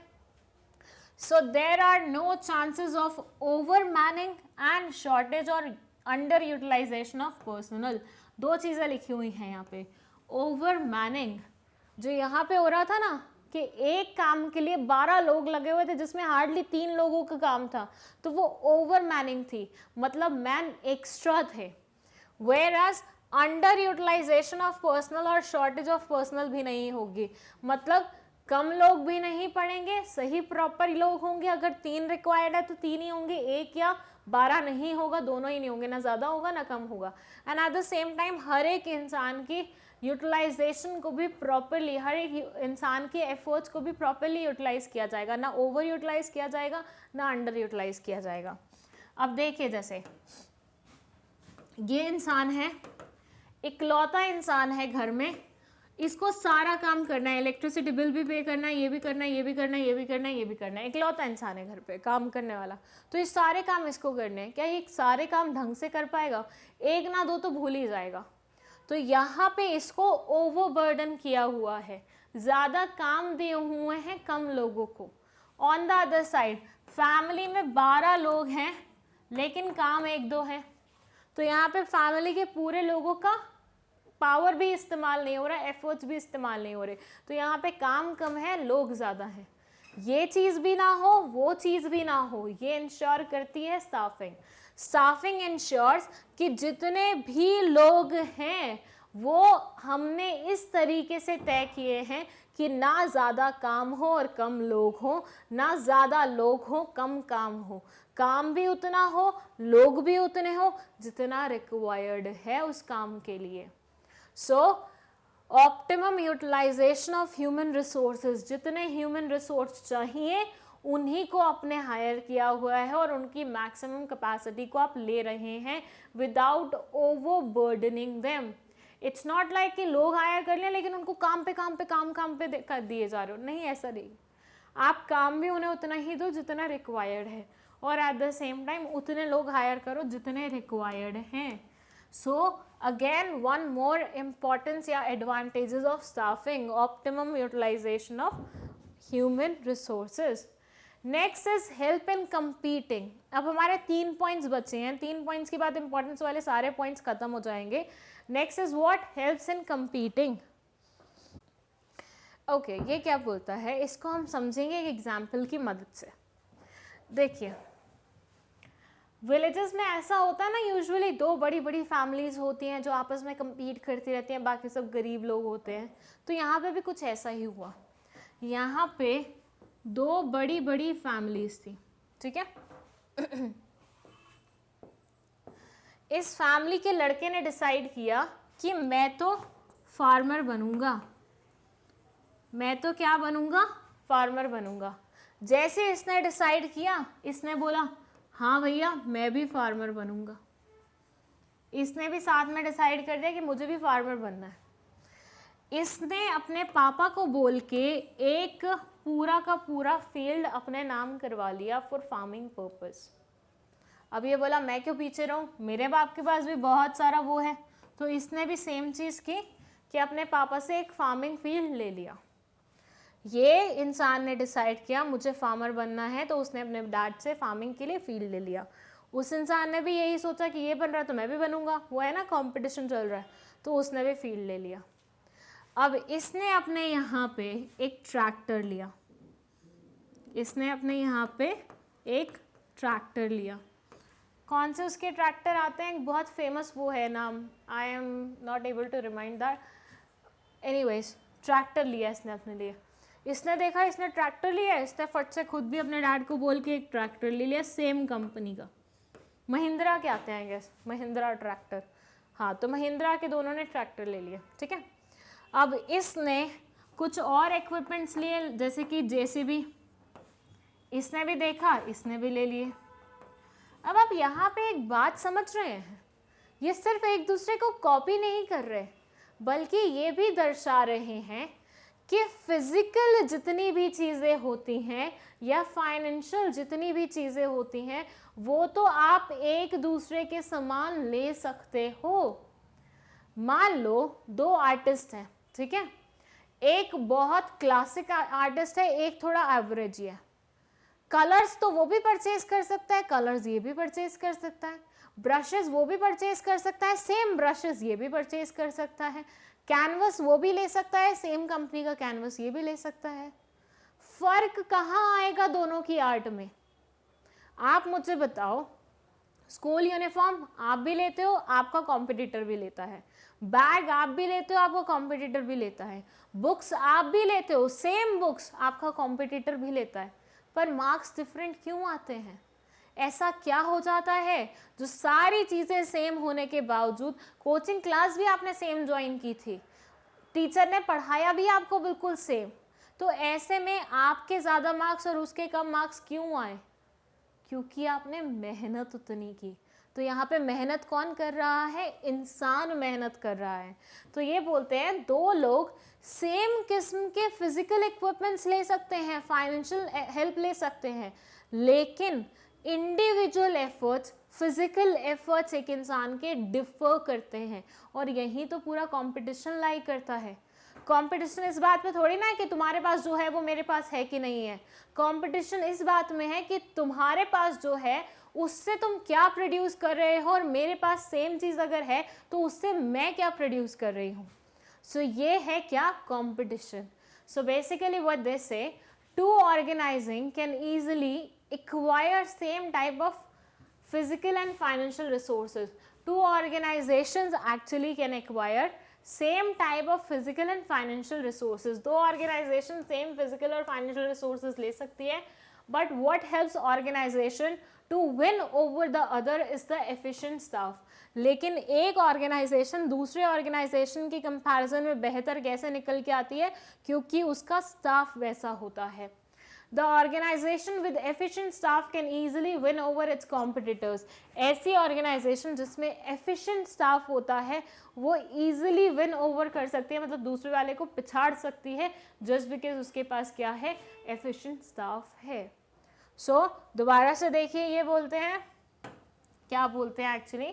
ये बोलते हैं कि भैया आप और आपका कॉम्पिटिटर सेम सामान ले सकते हो, सेम सामान ले लिया, सेम आपने कुछ और लेना था, पैसे वैसे लेने थे वो ले लिए, सेम और रिसोर्सेज लेने थे वो ले लिए, लेकिन आपके और आपके कॉम्पिटिटर के बीच में जो एक्चुअल कंपटीशन होता है ना, वो आपके एफर्ट्स का होता है।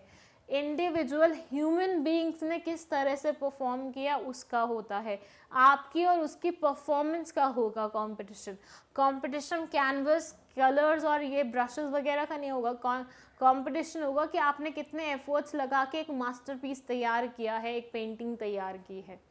So this point says helps in competing, मतलब जब दो लोग कंपीट कर रहे होते हैं वो सेम तरह के इक्विपमेंट्स ले सकते हैं पैसा सेम होने के बावजूद, बट जो स्टाफ होता है वही तय करता है कि कौन सी वाली ऑर्गेनाइजेशन जीतेगी।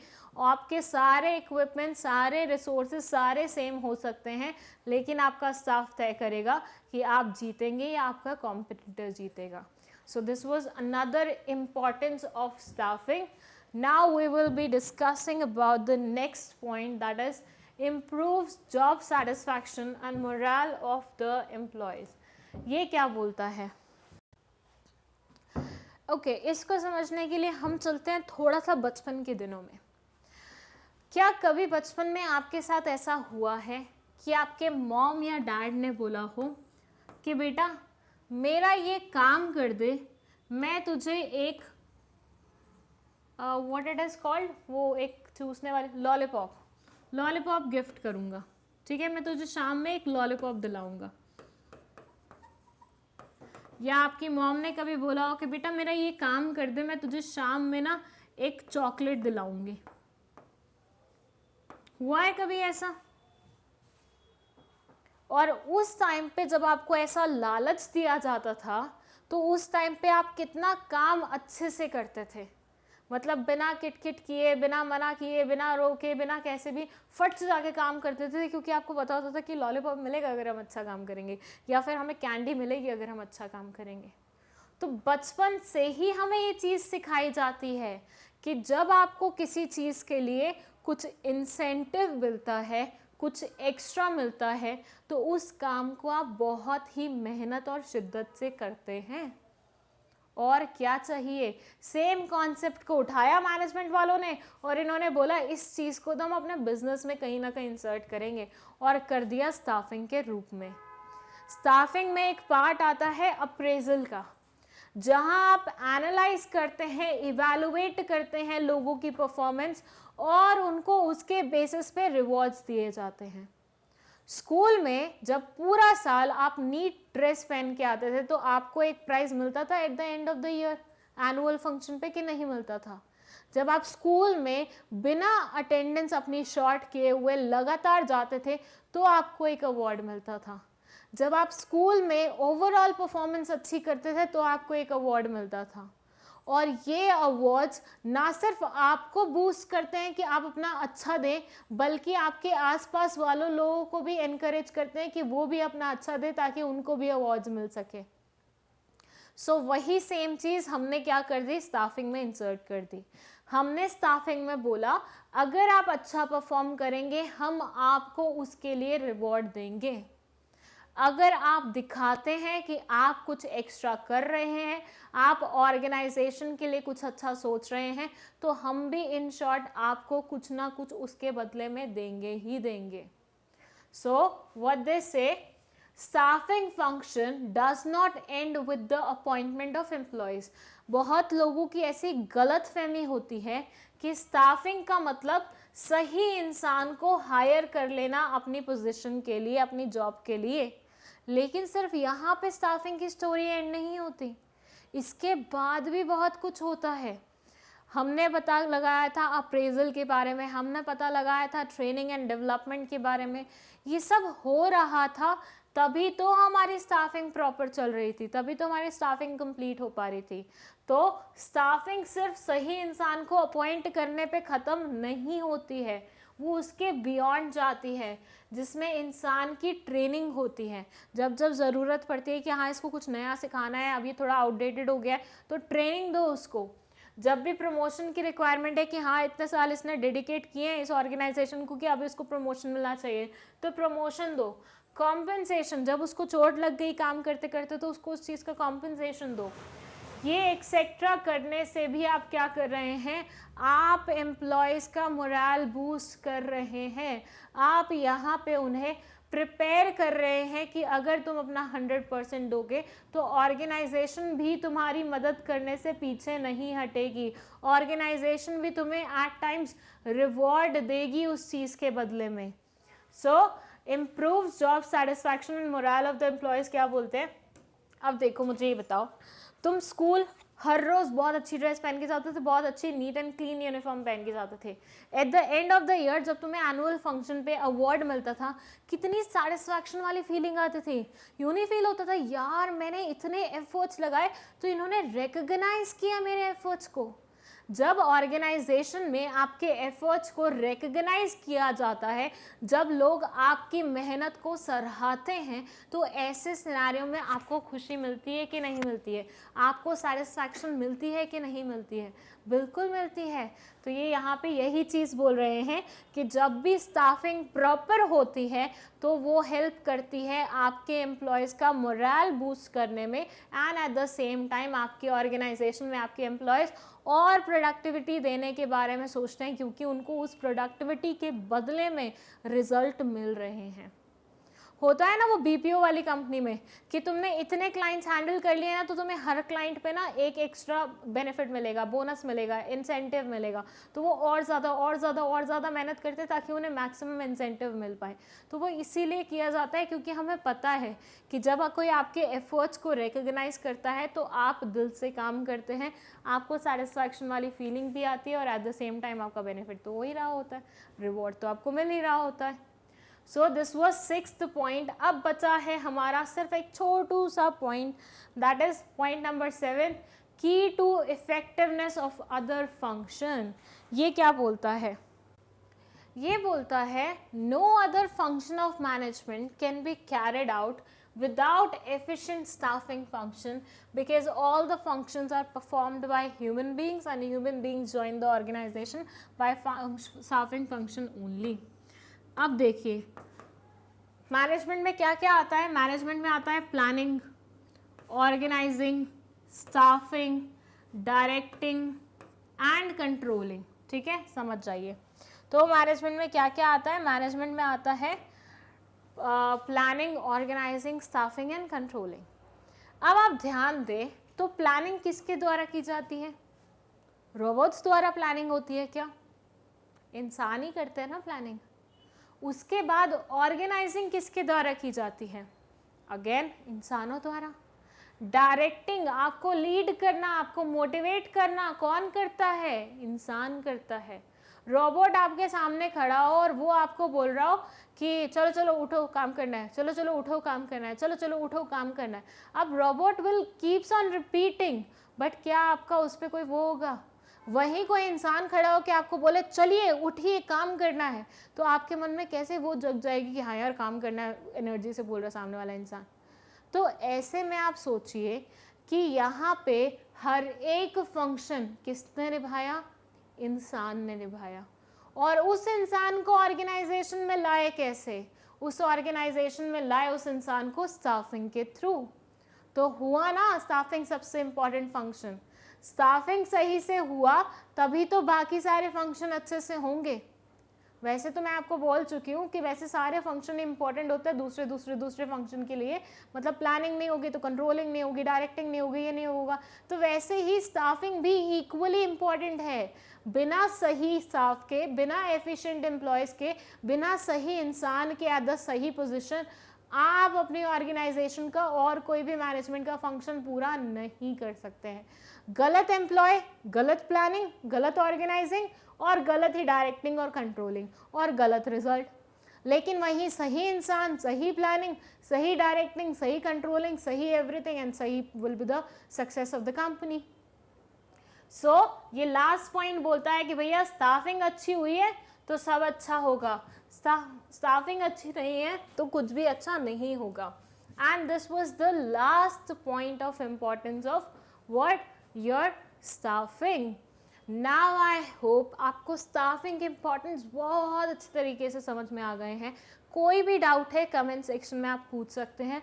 विद दैट ऐसा ज़रूरी नहीं है जो एग्जाम्पल हम यहाँ पे लेते हैं वही सेम एग्जाम्पल आपको लेने हैं. आप डिफरेंट एग्जाम्पल्स चूज़ कर सकते हैं और लिख भी सकते हैं. बट प्रेफरेबल यही रहता है कि जब भी आप अपना कोई पॉइंट बता रहे हैं सामने वाले इंसान को, एक एग्जाम्पल की मदद से समझा दीजिए.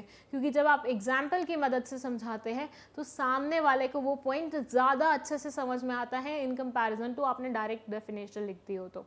ठीक है, तो कोशिश कीजिएगा हर एक फंक्शन को आप कैसे समझाएं, आप एग्जाम्पल की मदद से समझाएं. ठीक है, that's it for this video. अगर कोई भी डाउट है मैं आपको पहले बता चुकी हूँ, कमेंट सेक्शन में आप लिख सकते हैं. नोट्स चाहिए अगर आपको इस वीडियो के तो वो आप ले सकते हैं उस लिंक से जो कि डिस्क्रिप्शन बॉक्स में मेंशन है. एंड इसके अलावा 4th to 12th किसी भी सब्जेक्ट में कोई भी इशू जाए तो मैग्नेट ब्रेन्स पे ऑलरेडी वीडियोज़ बने हुए हैं, आप उन्हें रेफर कर सकते हैं. Thank you so much for watching this video. Hello everyone, welcome back to Magnet Brains. My name is CS Payal Pokhli and इस वीडियो में हम पढ़ने जा रहे हैं स्टाफिंग एंड HRM के बारे में, that is human resource management के बारे में. See in our previous to previous video हम लोगों ने बात की कि स्टाफिंग और HRM दो अलग अलग शब्द होते हैं और इनका डिफरेंस क्या होता है वो मैंने आपको बोला था हम अपकमिंग वीडियोस में करेंगे कवर. तो ये वो अपकमिंग वीडियो है जिसके बारे में मैं उस टाइम पे बात कर रही थी. सो यहाँ हम डिस्कस करेंगे ना सिर्फ स्टाफिंग और HRM में क्या डिफरेंस होता है बल्कि किस तरह से सिमिलर है उसके बारे में भी डिस्कशन होगा. लेकिन बिफोर दैट मुझे आपसे पूछना है एक क्वेश्चन. देखिए ऐसे कुछ चश्मे आते हैं, ऐसे कुछ धूप वाले चश्मे आते हैं आई शुड से, जो लोग आजकल पहनते हैं जब भी वो निकलते हैं घर से बाहर दोपहर के टाइम पे या दिन के टाइम पे, हाँ, मैं इनको धूप वाला चश्मा बोल रही हूँ। लेकिन यही धूप वाला चश्मा जब कोई मिडिल क्लास का इंसान खरीदता है, यही धूप वाला चश्मा जब कोई मिडिल क्लास वाला इंसान खरीदता है तो वो इसे नाम देता है गॉगल्स का। वो इसे नाम देता है किसका? गॉगल्स का। वो बोलता है मेरे गॉगल्स देखो, मैंने ये गॉगल्स खरीदे हैं। लेकिन ऑन द अदर साइड यही सेम धूप वाला चश्मा जब कोई अपर क्लास का इंसान खरीदता है, तो जब कोई अपर क्लास का इंसान खरीदता है तो वो बोलता है, क्या बोलता है? वो गॉगल्स बोलता है कैसे? नहीं, वो बोलता है मैंने शेड्स खरीदे हैं, सी माई न्यू शेड्स। मैं तो शेड्स पहनती नहीं हूँ, नहीं मैं गॉगल्स पहनती हूँ, मैं चश्मा पहनती हूँ, बट ये धूप वाला चश्मा है जो कि मिडिल क्लास द्वारा गॉगल्स कहलाया जाता है और अपर क्लास द्वारा शेड्स कहलाया जाता है। मतलब प्रोडक्ट सेम है लेकिन नाम डिफरेंट है क्योंकि क्लास डिफरेंट है। उनको अब किसी ना किसी तरीके से दिखाना है कि हम अपर क्लास वाले हैं, तो हम इसे गॉगल्स नहीं बोलते, हम इसे शेड्स बोलते हैं। अब आप बोलेंगे मैम स्टाफिंग और इसका क्या लेना देना है, क्यों फिजूल में टाइम वेस्ट कर रहे हो? तो बेटा लेना देना है। देखिए कैसे लेना देना है।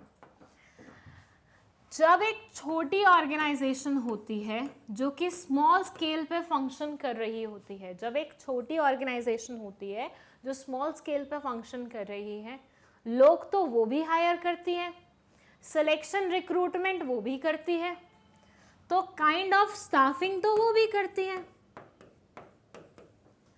ऑन द अदर साइड जब एक बड़ी ऑर्गेनाइजेशन होती है, लोग तो वो भी हायर करती है, सिलेक्शन तो वो भी करती है, रिक्रूटमेंट तो वो भी करती है, तो काइंड ऑफ स्टाफिंग तो वो भी कर रही है। बोल सकते हैं? बोल सकते हैं कि नहीं बोल सकते?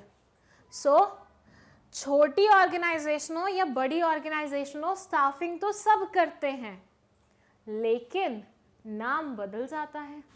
ये मैं बहुत ही लेमन्स लैंग्वेज में आपको समझा रही हूँ, टेक्निकलिटीज पे मैं बाद में आऊंगी।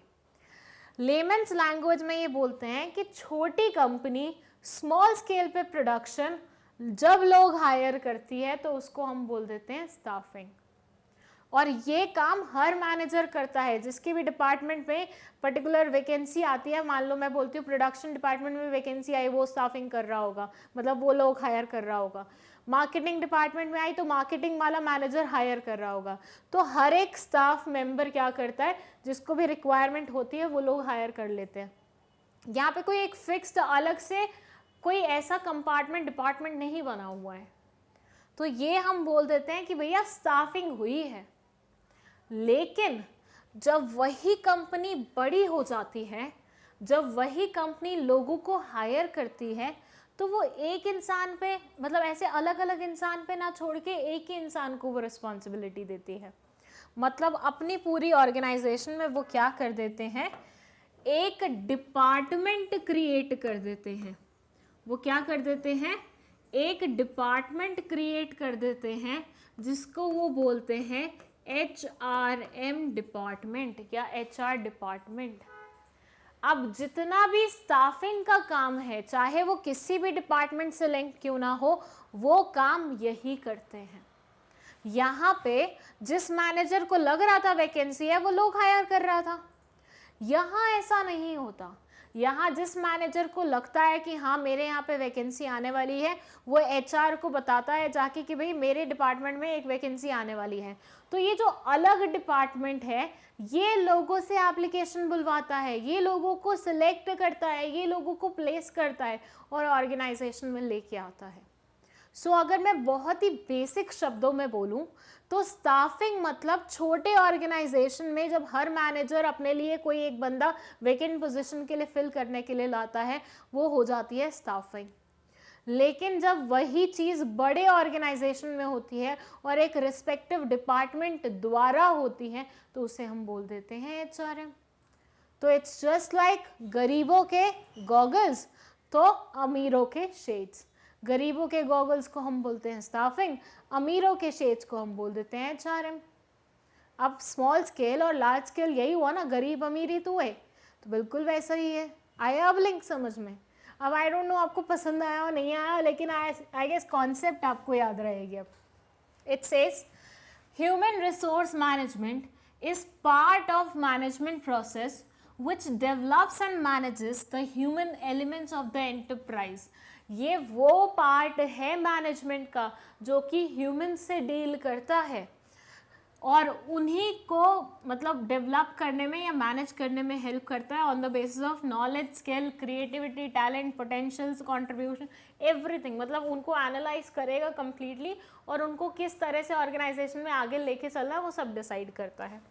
Human resource management involves determining the organization's need of human resources, recruitment and selecting the best employee, training, developing, compensating और rewarding the employees। तो ये सारी प्रोसेसेस जो भी स्टाफिंग वाली होती हैं, बस बड़े शब्दों में, ह्यूमन रिसोर्स के शब्दों में ये सारे वर्ड्स आ जाते हैं कि भैया हम रिक्रूट कर रहे हैं, हम सेलेक्ट कर रहे हैं, ट्रेनिंग कराएंगे उनकी, उनको कॉम्पनसेशन देंगे, उनको रिवॉर्ड देंगे। स्टाफिंग में भी तो यही पढ़ा था ना, क्योंकि दोनों चीज़ें हैं ही same almost. So human resource management में हम ये करते हैं। Then they say it also includes activities related to liaison with government, trade union etcetera. इसमें और भी कुछ एक्टिविटीज आ जाती हैं, वो हम थोड़ी देर बाद बात करेंगे एक्टिविटीज कौन कौन सी कवर होती हैं। Human resource management includes many specialized activities and duties which the human resource personnel must perform। Human resource management में बहुत सारी activities आती हैं जो कि human resource को run करता हुआ जो इंसान होता है उसको perform करनी पड़ती हैं। Then generally when these functions are carried out at small scale level। अच्छा, अब उस बात पे आ रहे हैं जो अभी मैंने आपको समझाई थी कि जब ये सारे फंक्शन एक स्मॉल स्केल लेवल पे एक स्मॉल ऑर्गेनाइजेशन में होते हैं हर मैनेजर द्वारा, तो हम इसे स्टाफिंग फंक्शन बोल देते हैं बाय लाइन मैनेजर्स। बट जब यही फंक्शंस लार्ज स्केल में बिग ऑर्गेनाइजेशंस में होते हैं जिसके लिए एक सेपरेट डिपार्टमेंट की ज़रूरत पड़ती है, तो उसे हम बोलते हैं ह्यूमन रिसोर्स मैनेजमेंट डिपार्टमेंट। मतलब छोटा ऑर्गेनाइजेशन तो स्टाफिंग, बड़ा ऑर्गेनाइजेशन तो HRM। जैसे मैंने आपको भी बताया था, छोटे लोग गॉगल्स, बड़े लोग शेड्स, वरना सबसे सस्ते लोग धूप वाले चश्मे। सो अलग अलग नाम है लेकिन कॉन्सेप्ट सेम ही है। अब आई गेस आपको दोनों में डिफरेंस तो समझ में आया होगा, लेकिन इसके अलावा और भी बहुत सारी चीज़ें हैं समझने लायक इसमें। आइए उनके बारे में बात करते हैं। ये बोलते हैं कि भैया कौन कौन सी ड्यूटीज़ आती हैं, पहले स्टाफिंग में पढ़ेंगे और फिर HRM में पढ़ेंगे। यहाँ से और आपको क्लियर होगा कि कौन सा बेसिक और डिफरेंस है दोनों के बीच में। सो देखते हैं। सबसे पहले हम स्टाफिंग की ड्यूटीज को देखेंगे। ये बोलते हैं फर्स्ट इज रिक्रूटमेंट। वैसे जैसे कि मैं आपको पहले बता चुकी हूँ कि इन टॉपिक्स के बारे में हम इंडिविजुअली भी बात करेंगे कि रिक्रूटमेंट किस किस तरह से होती है, कैसे कैसे हो सकती है, इंटरनल हो सकती है, एक्सटर्नल हो सकती है, वो सारी चीज़ों के बारे में डिस्कशन होगा। लेकिन अभी बहुत ही प्रिसाइज वे में समझ लेते हैं क्या बोल रहा है ये बोलता है रिक्रूटमेंट का मतलब है सर्च फॉर क्वालिफाइड पर्सन, मतलब क्वालिफाइड पर्सन को ढूंढना, that is called what, recruitment. फिर है analysing jobs, collecting information about jobs to prepare job description. अब जब आप किसी को हायर करने के बारे में सोचते हो, आप अपने यहाँ पे वैकेंसी निकालते हो, तो आप ये भी तो बताते हो ना कि भैया क्या क्या काम रहेगा तुम्हारा। ये थोड़ी ना आप बोलते हो भैया हमें एक टीचर की ज़रूरत है और काम खत्म। ये नहीं बताया किस टीचर की ज़रूरत है, क्या काम करना पड़ेगा, कैसे काम करना पड़ेगा, कितना पोर्शन कवर करना पड़ेगा, कितने घंटे बैठना पड़ेगा, कुछ नहीं बताया। तो यहाँ पे क्या लोग आके आपको वो करेंगे, बल्कि आपको बग करना स्टार्ट कर देंगे, क्योंकि आपने टीचर बोला है। अब टीचर तो हर प्रकार का होता है, बच्चों का भी टीचर होता है, कॉलेज स्टूडेंट्स का भी टीचर होता है, कोचिंग क्लासेस का भी टीचर होता है। अब सारे आपको रिक्वेस्ट भेजना स्टार्ट कर देंगे, मैं ये पढ़ाता हूँ, मैं वो पढ़ाता हूँ, मैं वो पढ़ाता हूँ। अब आप सोचोगे यार मुझे तो इंग्लिश का टीचर चाहिए था 4th क्लास के बच्चे के लिए, ये तो कहाँ के लोग मुझे वो कर रहे हैं अप्रोच। तो ऐसे में आप पहले से ही उन्हें क्लियर कर देते हो कि भाई साहब हमारे यहाँ पे 4th क्लास के स्टूडेंट को पढ़ाने के लिए इंग्लिश टीचर की रिक्वायरमेंट है और उसमें हम सिर्फ ऐसा इंसान चाहते हैं जिसके पास इतना इतना एक्सपीरियंस हो। तो जॉब डिस्क्रिप्शन देने के लिए आपको पहले जॉब्स को एनालाइज करना पड़ेगा कि किस तरह की जॉब है, उससे रिलेटेड इंफॉर्मेशन को कलेक्ट करना पड़ेगा और उसके बाद आपको प्रिपेयर करना पड़ेगा job description. Then developing compensation and incentive plans, compensation और इंसेंटिव प्लान्स को भी तैयार करना कहीं ना कहीं इसी की ड्यूटी होती है। मतलब आप यहाँ पे देखते हो किस किस को कॉम्पनसेशन देना है, किस किस को इंसेंटिव देना है, दिवाली पे बोनस किसको देना है, ये सारी चीज़ें। Training and development of employees for efficient performance and career growth. अब देखिए अगर आप किसी की ग्रोथ नहीं करवाएंगे तो वो क्या हो जाएगा, वो बहुत स्टैग्नेंट हो जाएगा, एक जगह खड़ा हो जाएगा, भैया अब तो मेरी इतनी आती है, मुझे इतना ही आता है। आपकी ऑर्गेनाइजेशन को एक्स्ट्रा कुछ भी चाहिए होगा ना, वो नहीं दे पाएगा क्योंकि भैया उसकी क्षमता ही नहीं है, उसने नया कुछ सीखा ही नहीं है ऑर्गेनाइजेशन में आने के बाद। तो ऐसे में ज़रूरी हो जाता है उन इंसानों की ग्रोथ करवाना ताकि अल्टीमेटली आपके ऑर्गेनाइजेशन की भी ग्रोथ हो। जब हम इन्वेस्ट करते हैं लोगों पे, अपने लोगों पे, उनको ट्रेनिंग प्रोवाइड करके, तो ऐसे में कहीं ना कहीं वो ट्रेनिंग कल हमारे ही तो काम आती है। मैंने हमारे ऑर्गेनाइजेशन में आने वाले एक एम्प्लॉय को कंप्यूटर चलाना सिखा दिया। अब मैंने उसे कंप्यूटर चलाना सिखाया तो कल वो मेरा ही काम करेगा ना कंप्यूटर पे बैठ के, तो ऐसे में मेरे को ही तो फ़ायदा हुआ। तो ये सब चीज़ें आपको सिखानी पड़ती हैं ताकि ना सिर्फ उनकी ग्रोथ हो बल्कि आपके ऑर्गेनाइजेशन की भी ग्रोथ हो। इसके अलावा maintaining labour relations and union management relation. भैया देखिए ये बहुत इंपॉर्टेंट लोग होते हैं, ये लोग एक बार अगर गुस्सा कर जाते हैं ना तो आपकी ऑर्गेनाइजेशन पे ताले लग सकते हैं। ये लोग अगर एक बार धरना दे के बैठ गए ना तो आपकी एक भी मशीन नहीं चलेगी। और इनके बीच में यूनिटी इतनी होती है ना कि फिर एक को कोई दिक्कत हुई सारे के सारे साथ में खड़े हो जाते हैं। तो ऐसे लोगों के साथ अच्छे हेल्दी रिलेशनशिप मेंटेन रहे ताकि वो बातचीत से अपने मुद्दे सुलझा दें, आपको ऐसे परेशान ना करें। तो ये भी ज़रूरी है और ये भी करना होता है इन्हीं की duty. Then handling grievances and complaints. जितनी भी शिकायतें आती हैं, जितनी भी कंप्लेंट्स आती हैं, उन्हें हैंडल करना। हैंडल करना का मतलब ये नहीं होता कि ले ली और अपने पास रख ली, नहीं, उसका निवारण सोचना, सामने वाले को एक्सप्लेन करना है कि ये दिक्कत क्यों गई है और हम उसके काउंटर इफेक्ट में क्या कोशिश कर रहे हैं।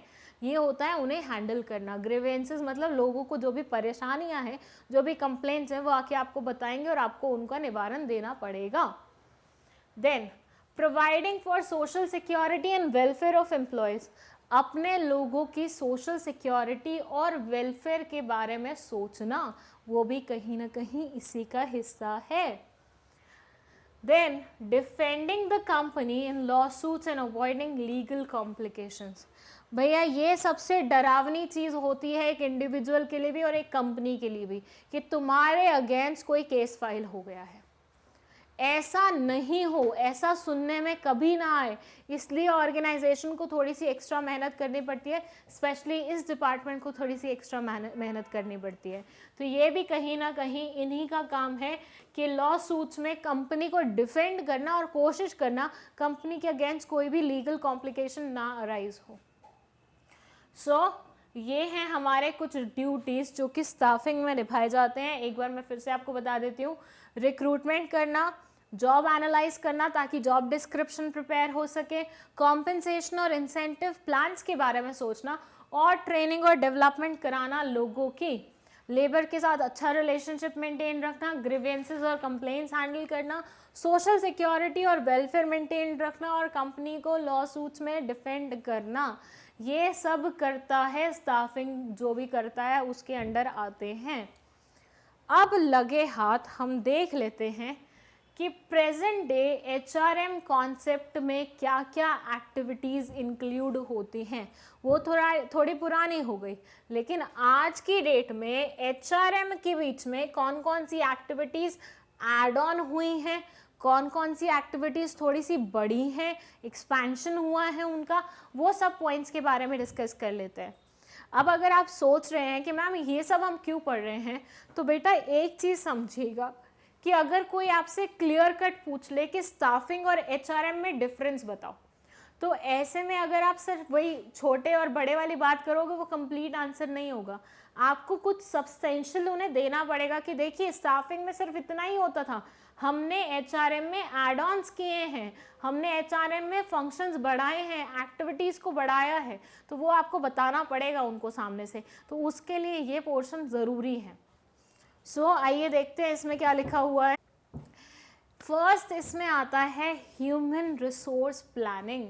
अब आप बोलेंगे प्लानिंग तो वहाँ पे करते हैं, अब यहाँ पे अलग से करने की क्या ज़रूरत है? तो बेटा यहाँ पे हम इंडिविजुअल प्लानिंग कर रहे हैं। मैंने आपको बताया था ना कि एक प्लान होता है जो ओवरऑल ऑर्गेनाइजेशन के लिए बनता है, लेकिन उसके अलावा जो अलग अलग डिपार्टमेंट्स होते हैं वो भी तो अपनी प्लानिंग करते हैं। तो यहाँ पे जो एचआर डिपार्टमेंट है वो भी तो अपनी प्लानिंग करेगा, तभी तो काम चलेगा ना। तो एचआरएम प्लानिंग होती है, इसमें क्या किया जाता है? डिटर्मिन किया जाता है कि कितने नंबर और कितने टाइप ऑफ एम्प्लॉयज़ आपको रिक्वायर्ड हैं। मतलब देखिए, ये जब प्लानिंग करने बैठते हैं तो ये सोचते हैं यार उस डिपार्टमेंट में मैंने एक वैकेंसी सुनी थी, उस डिपार्टमेंट में एक बंदा कम था, तो एक वैकेंसी वो, फिर उस वैकेंसी को फिल करने के लिए हमें किस तरह का इंसान चाहिए वो, फिर दूसरे डिपार्टमेंट में कौन सी वैकेंसी है वो, उसको फिल करने के लिए कौन सा इंसान चाहिए, तीसरे डिपार्टमेंट में कौन सी वैकेंसी है, क्या वो इंसान जाने वाला है, उसकी रिटायरमेंट होने वाली है, वो अभी जाने वाला छोड़ के, वो 1 महीने के नोटिस पीरियड पे है। तो ये सारा आप देखते हैं इसी प्लानिंग में, क्योंकि भैया अगर कोई छोड़ के जाने वाला है तो उसकी जगह दूसरा बंदा भी तो चाहिए होगा। ये थोड़ी ना होगा कि पहले वो छोड़ के चला गया, फिर आपको पता लगा, फिर आप सोच रहे हैं कि यार अब दूसरा बंदा रखना पड़ेगा, फिर 10-4 महीने ऐसे लगा रहे हो और उसके बाद बंदा हायर कर रहे हो, तब तक काम ही खत्म हो गया उसका। तो ऐसे सिनेरियो में ये बोलते हैं जब भी कोई अपना नोटिस पीरियड पे वर्क कर रहा होता है तो आप समझ जाओ कि ये बंदा जाने वाला है, तो इसकी जगह दूसरे को आने का पहले से ही तैयारी रखो। दूसरा कोई रिटायरमेंट पे जाने वाला है तो फिर उसका भी देख लो, ऑल्टरनेटिव कोई ना कोई सेलेक्ट कर लो कि भैया इसको नेक्स्ट सेट बनाना है और इसकी जगह दूसरा इंसान हायर करेंगे। तो ये सारी की सारी चीज़ें प्लानिंग प्रोसेस में होती हैं एचआर की। Then employing people, recruitment, selection and placement of personnel, मतलब लोगों को रिक्रूट करना, रिक्रूट किए हुए लोगों में से सिलेक्शन करना और लास्टली उन्हें अपनी ऑर्गेनाइजेशन में प्लेस करना। ये तीनों काम आते हैं एचआरएम डिपार्टमेंट के, एचआरएम के मतलब ह्यूमन रिसोर्स मैनेजमेंट के। देन करियर ग्रोथ, अब भैया जो आ गए हैं उनकी तरक्की के लिए भी तो आपको काम करना पड़ेगा, उनको नई से नई चीज़ें भी तो सिखानी पड़ेंगी, उनको नए नए तरीके भी तो बताने पड़ेंगे, उनको इनोवेशन भी तो सिखाना होगा। तो ये सारी चीज़ों के लिए आपको उनको ट्रेनिंग और डेवलपमेंट देनी पड़ेगी। ट्रेनिंग और डेवलपमेंट बहुत सारे तरीके से दी जा सकती है, तो ये हम पढ़ेंगे हमारे चैप्टर के एंड में कि भैया किस किस तरह से हम उन्हें on job off job training दे सकते हैं। तो सारी चीज़ें आएंगी, काफ़ी डिटेल में पढ़ेंगे हम ये सारी चीज़ें। फिर है परफॉर्मेंस अप्रेजल, मींस फीडबैक, किसने कैसा काम किया एनालाइज करना, क्या कोई अपना 100% दे पाया, क्या कहीं और कुछ स्कोप है, वो इंसान और बेहतर कर सकता है लेकिन वो कर नहीं रहा है, फोकस ऑन दैट, उसको फीडबैक दो, उसको समझाओ कि भैया तुम्हें ये करने की ज़रूरत है। तो ये सारी चीज़ें हेल्प करेंगी उसे और बेहतर परफॉर्म करने में।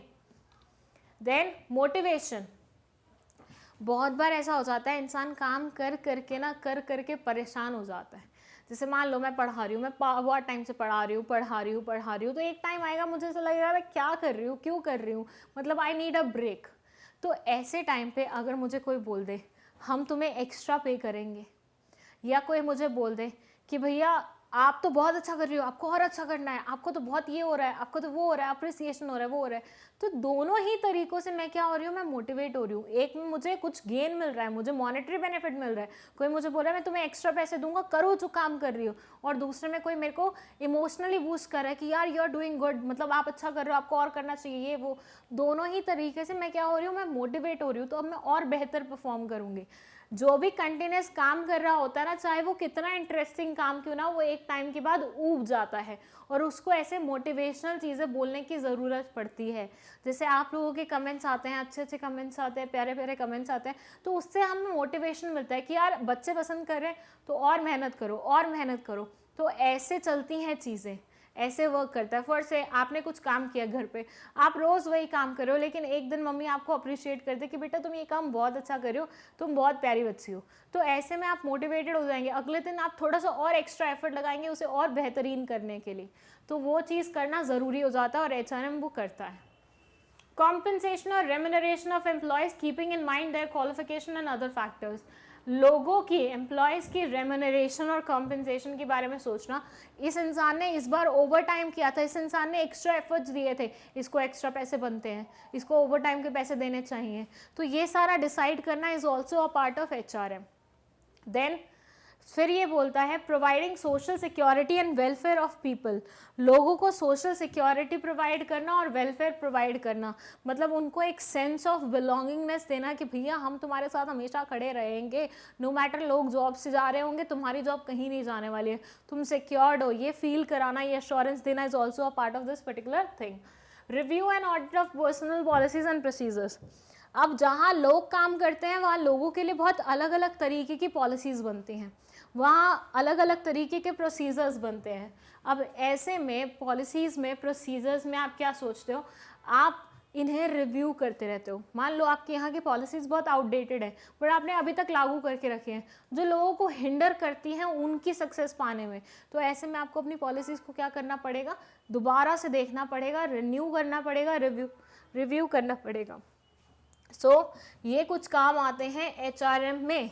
जैसे हमने स्टाफिंग के काम देखे थे वैसे यहाँ के काम है। फर्स्ट जिसमें है HR प्लानिंग, मतलब यहाँ पे हर एक चीज़ प्लान होती है। फिर एम्प्लॉय किया जाता है, करियर के बारे में सोचा जाता है, परफॉर्मेंस को अप्रेजल दिया जाता है, फीडबैक दिया जाता है, मोटिवेट किया जाता है, कॉम्पनसेशन पे की जाती है, रेम्यूनरेशन पे की जाती है, सोशल सिक्योरिटी के बारे में सोचा जाता है और रिव्यू और ऑडिट भी किया जाता है उनकी पॉलिसीज़ को। सो ये हमने पढ़ लिया स्टाफिंग और ह्यूमन रिसोर्स मैनेजमेंट के बारे में, क्या क्या चीज़ें सिमिलर हैं, क्या क्या चीज़ें डिफरेंट हैं।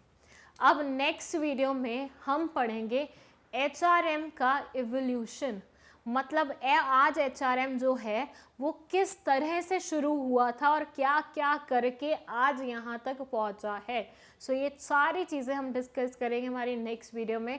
So stay tuned for that and if you want notes of this chapter तो वो आपको मिल जाएंगे डिस्क्रिप्शन बॉक्स के लिंक से।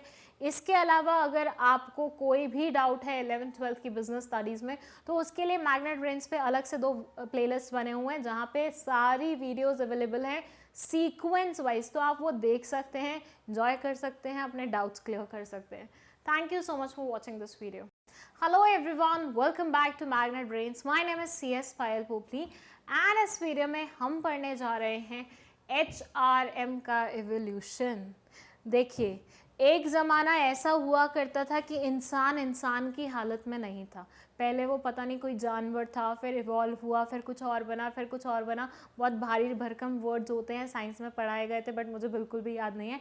बट जो भी बनता गया फाइनली इंसान के पोजीशन में आ गया। तो इसी तरह से HRM का भी इवोल्यूशन हुआ है। पहले ये HRM नहीं था, पहले ये किसी और नाम से जाना जाता था, बहुत ही बेसिक नेचर का कुछ काम करता था। उसके बाद फीचर्स बढ़े, नेचर बढ़ा, फंक्शंस बढ़े, नाम बढ़ा एंड लास्टली और नाम बढ़ा और काम बढ़ा और फंक्शंस बढ़े। तो ऐसे कैसे इवॉल्व हुआ अलग अलग उसमें, वो हम पढ़ने जा रहे हैं इस वीडियो में। इट सेज कि सबसे पहले HRM जो आज की डेट में HRM कहलाया जाता है, मतलब ह्यूमन रिसोर्स मैनेजर कहलाया जाता है, उसे सबसे पहले हम लेबर वेलफेयर ऑफिसर का नाम दिया करते थे। मतलब ये उसका फर्स्ट नेम है जो उसे पहले दिया गया था, लेबर वेलफेयर ऑफिसर। एक ऐसा ऑफिसर जो लेबर के वेलफेयर के बारे में सोचता है। ये हुआ करता था link between honours and workers. ये बोलते हैं कि वर्कर्स और ऑनर्स आपस में बात नहीं कर पा रहे थे, तो उन्हें ना कोई इंटरमीडिएटरी चाहिए था, कोई बीच का इंसान चाहिए था जो दोनों के बीच में लिंक बने। तो वो बना ये इंसान, लेबर वेलफेयर ऑफिसर। मतलब ऑनर्स और लेबर के बीच में, वर्कर्स के बीच में एक लिंक, एक ब्रिज की तरह इसने काम किया। इनकी बात उनको बताता, उनको समझाता, उनकी बात समझ के इनको समझाता, और इस तरह से स्मूथली पूरे ऑर्गेनाइजेशन को चलाने का काम कर रहा था। लेकिन फिर हमने बोला सिर्फ इतना सा काम करने से बात नहीं बनेगी, आपको थोड़ा और काम करना पड़ेगा। तो आहिस्ता आहिस्ता जब काम बढ़ा, ड्यूटीज़ बढ़ी, फंक्शंस बढ़े, तो नाम भी थोड़ा बढ़िया होना चाहिए ना। लेबर वेलफेयर थोड़ा सस्ता टाइप साउंड कर रहा था, तो इन्होंने बोला कोई बढ़िया सा नाम रखो, महंगा सा, शेड्स टाइप। तो इन्होंने बोला पर्सनल ऑफिसर रख दो। थोड़ा भारी भरकम लगता है ना, और थोड़ा ऐसा लगता है क्लासी नेम है, तो इन्होंने बोला ये नाम रख दो। अब ये क्या करता है, ये रिक्रूटमेंट करता है, ये सिलेक्शन करता है, ये प्लेसमेंट करता है। मतलब ये लिंक तो पहले था ही था, उसके साथ साथ इसने रिक्रूटमेंट, प्लेसमेंट, सिलेक्शन ये सब भी स्टार्ट कर दिया। चलिए बढ़िया, फंक्शंस बढ़ गए हैं इसके, बहुत बढ़िया। उसके बाद इन्होंने बोला कि अब आ जाते हैं हम और क्लासी नाम पे, अब हम आ जाते हैं और बढ़िया एक नाम पे। तो इन्होंने नाम रखा ह्यूमन रिसोर्स मैनेजर। मतलब आज जो नाम जिससे इसे बुलाया जाता है, वो नाम इसका ऐसे ही नहीं पड़ गया। ओवर द टाइम अलग अलग नाम, अलग अलग फंक्शन करने के बाद इसे फाइनली एक नाम मिला, जो कि है ह्यूमन रिसोर्स मैनेजर। जैसे घर में बच्चा पैदा होता है, तो बच्चा पैदा होते से ही उसको कोई नाम नहीं दे देते, लेकिन जब बच्चा पैदा होता है तो उसे बोलते हैं ओ सोना मोना बच्चा, ये वो प्यारा, ये वो, ठीक है। फिर थोड़े देर दिनों का और होता है, तो हर घर वाला अपना अपना कोई नाम दे देता है, कोई मुन्ना, कोई छोटू, कोई प्यारू, क्या ये वो, कुछ ना कुछ नाम दे देगा। तो पहले कुछ रैंडम नेम्स बहुत ही प्यार वाले, उसके बाद सबके अपने अलग अलग नेम्स, और फाइनली उसे नामकरण पे एक नाम मिलता है। यहाँ पे वही हुआ है, यहाँ पे बच्चा पैदा हुआ है तो उसका नाम रखा है लेबर वेलफेयर ऑफिसर, यहाँ उसे पर्सनल मैनेजर के नाम से जाना जा रहा है, और फिर फाइनली उसका नामकरण हुआ है और ह्यूमन रिसोर्स मैनेजर उसे नाम मिला है। सो यहाँ इस तरह से पूरा एवोल्यूशन हुआ है ह्यूमन रिसोर्स मैनेजमेंट का। चलिए आगे की स्लाइड्स में हम थोड़ा सा पढ़ भी लेते हैं इसके बारे में। Human resource management has replaced the traditional concept of labor welfare and personal management. ये बोलते हैं ह्यूमन रिसोर्स मैनेजर जब आया, ऑब्वियसली जब इंसान आया तो हमारे पुरानी वाली प्रजातियां वाली सारी गायब हो गई ना। अब आपको वो बंदर जैसा और वो सब मिलता है क्या? नहीं मिलता ना। अब क्योंकि हम इवॉल्व होके इस पोजीशन पे आ गए हैं, तो कहीं ना कहीं ह्यूमन रिसोर्स मैनेजमेंट ने रिप्लेस कर दिया है पुराने वाले दोनों लोगों को। ये जो दोनों लोग आपको दिखाई दे रहे हैं, इनको उड़ा दिया है इसने, किसने? ह्यूमन रिसोर्स मैनेजर ने। Human resource management in its present form has evolved from a number of significant inter related developments. ये बता रहे हैं कि भैया ह्यूमन रिसोर्स एक दिन में पैदा नहीं हो गया था, उसने इवोल्यूशन किया है, और मतलब बहुत ही सारी पीढ़ियों को देखने के बाद आया है कहीं। Then emergence of trade union movement led to the need of a person who could act as an effective link between the owners and workers. ये बोलते हैं कि जब ट्रेड यूनियन मूवमेंट्स का इमर्जेंस हुआ, तो उस टाइम पे ना हमें एक ऐसे इंसान की रिक्वायरमेंट थी जो कि लिंक बन सके। मतलब एक ज़माना हुआ करता था जब ऐसा कोई भी इंसान नहीं था, जैसे हमने लेबर वेलफेयर ऑफिसर के बारे में पढ़ा, ऐसा कोई इंसान नहीं था। लेकिन जैसे जैसे ट्रेड यूनियन की मूवमेंट्स बढ़ती गई ना, तो हमें उस इंसान की कमी खलने लगी। और वो बोलते हैं ना, आवश्यकता ही आविष्कार की जननी है। तो मतलब हमें ज़रूरत पड़ी और हमने एक पोस्ट क्रिएट कर दी। किसकी करी? लेबर वेलफेयर ऑफिसर की करी। सो लेबर वेलफेयर ऑफिसर आया, और उसके बाद his role was limited to bare minimum welfare activities of employees. जब ये स्टार्टिंग में आया था, इसके बहुत कम काम थे। मैंने आपको बताया था स्टार्टिंग में फंक्शंस बहुत कम थे, over the time functions add हुए हैं, तो इसके स्टार्टिंग में फंक्शंस बहुत कम थे। In fact he was looked down by both the workers and the owners. Even कई बार तो इसको ना इधर से भी गाली सुनने को मिलती थी, उधर से भी। मतलब ना उनकी बात मतलब ना वर्कर्स इनकी बात सुनते थे, ना ही ओनर्स इनकी बात सुनते थे। ऐसा भी ज़माना था। और आज एक ज़माना देखिए कि एचआर की पूजा होती है किसी भी ऑर्गेनाइजेशन में, मतलब कायदे से देखा जाए तो नॉट लिटरल पूजा होती है, लेकिन बहुत अहमियत मिलती है। With the introduction of factory system, thousands of person began to be employed under one roof. जब फैक्ट्री सिस्टम आया तो एक एक ऑर्गेनाइजेशन में हजार हजार लोग काम करने लगे. भैया पहले ऑर्गेनाइजेशन भी कम होती थी, लोग काम करने वाले भी कम होते थे. जैसे जैसे ऑर्गेनाइजेशन ग्रो करी वैसे वैसे लोग भी ग्रो करने लगे, लोग भी ज़्यादा ज़्यादा आने लगे.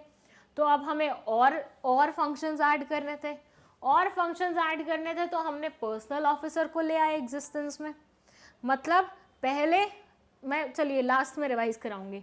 पर्सनल ऑफिसर को ले आए, फिर उसके बाद और आहिस्ता आहिस्ता fast pace changing technological developments ने नए स्किल्स और डेवलपमेंट ये सब सिखाया, और उसके बाद फाइनली हमें एचआर की रिक्वायरमेंट फील हुई. वापस से मैं आपको ले चलती हूँ उसी स्लाइड पे जहाँ पे हमने पढ़ा था उसके बारे में. ओके, सो रिवाइज कराऊँ दोबारा से बहुत शॉर्ट में. तो ये देखिए, ये बोलते हैं कि सबसे पहले कोई भी इंसान इनमें से नहीं हुआ करता था, मतलब रिक्वायरमेंट ही नहीं थी. आहिस्ता आहिस्ता जब रिक्वायरमेंट लगी तब हमने हायर करना स्टार्ट किया. तो पहले ऐसा था कि पहले ऐसी कोई भी रिक्वायरमेंट नहीं थी तो कोई भी इंसान नहीं था. फिर हुआ ऐसा कि ट्रेड यूनियन की मूवमेंट्स होने लगी. अब ट्रेड यूनियन की मूवमेंट्स होने लगी, ऑनर्स परेशान होने लगे. ऑनर्स की बात ये नहीं सुनते थे, इनकी बात वो नहीं सुनते थे. तो ऐसा कोई मीडिएटर चाहिए था जो इनकी बात सुन के इन्हें कन्वे कर सके, इनकी बात सुन के इन्हें कन्वे कर सके. तो इतना छोटा सा एक रोल था. किसका रोल था? लेबर वेलफेयर का रोल था.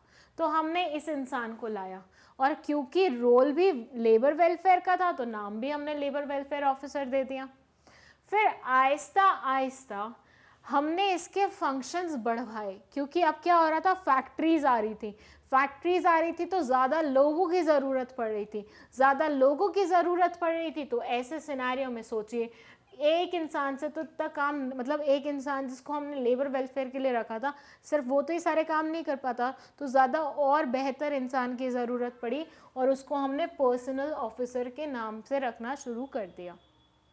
उसके बाद फाइनली हमने इनकी एक्टिविटीज़ को और बहुत सारा बढ़ाया. अगर आपको नहीं पता ह्यूमन रिसोर्स मैनेजर की क्या क्या एक्टिविटीज़ होती हैं, तो प्रीवियस वीडियो में हम देख चुके हैं स्टाफिंग के साथ कि एचआरएम में क्या क्या एक्टिविटीज़ होती हैं. तो वो सारी एक्टिविटीज़ को करने के लिए हमने एक और इंसान को लाया, और ये इंसान कहलाया human resource manager. So starting हुई यहाँ से, फिर हम यहाँ आए, और लास्टली हम आए यहाँ पे, जहाँ पे हमने फाइनली सीखा कि एचआरएम करके एक इंसान होता है जो बहुत अलग अलग किस्म की एक्टिविटीज़ करता है, और ऑर्गेनाइजेशन में स्मूथ लोगों को हायर करके, उनको अप्रेजल देके, उनको मोटिवेट करके, उनको डेवलप करके अच्छे से एफिशिएंसी बढ़ाने की कोशिश करता है, और अल्टीमेटली ऑर्गेनाइजेशन के प्रॉफिट्स बढ़ाने की कोशिश करता है. So that was it. In our next video, we are going to learn about staffing process. Staffing process बहुत ज़्यादा important है समझना. So वो particular video आप बिल्कुल भी skip मत कीजिएगा. So मिलते हैं next video में. Thank you so much for watching this video. And कोई भी doubt हो तो comment section में आप लिख सकते हैं.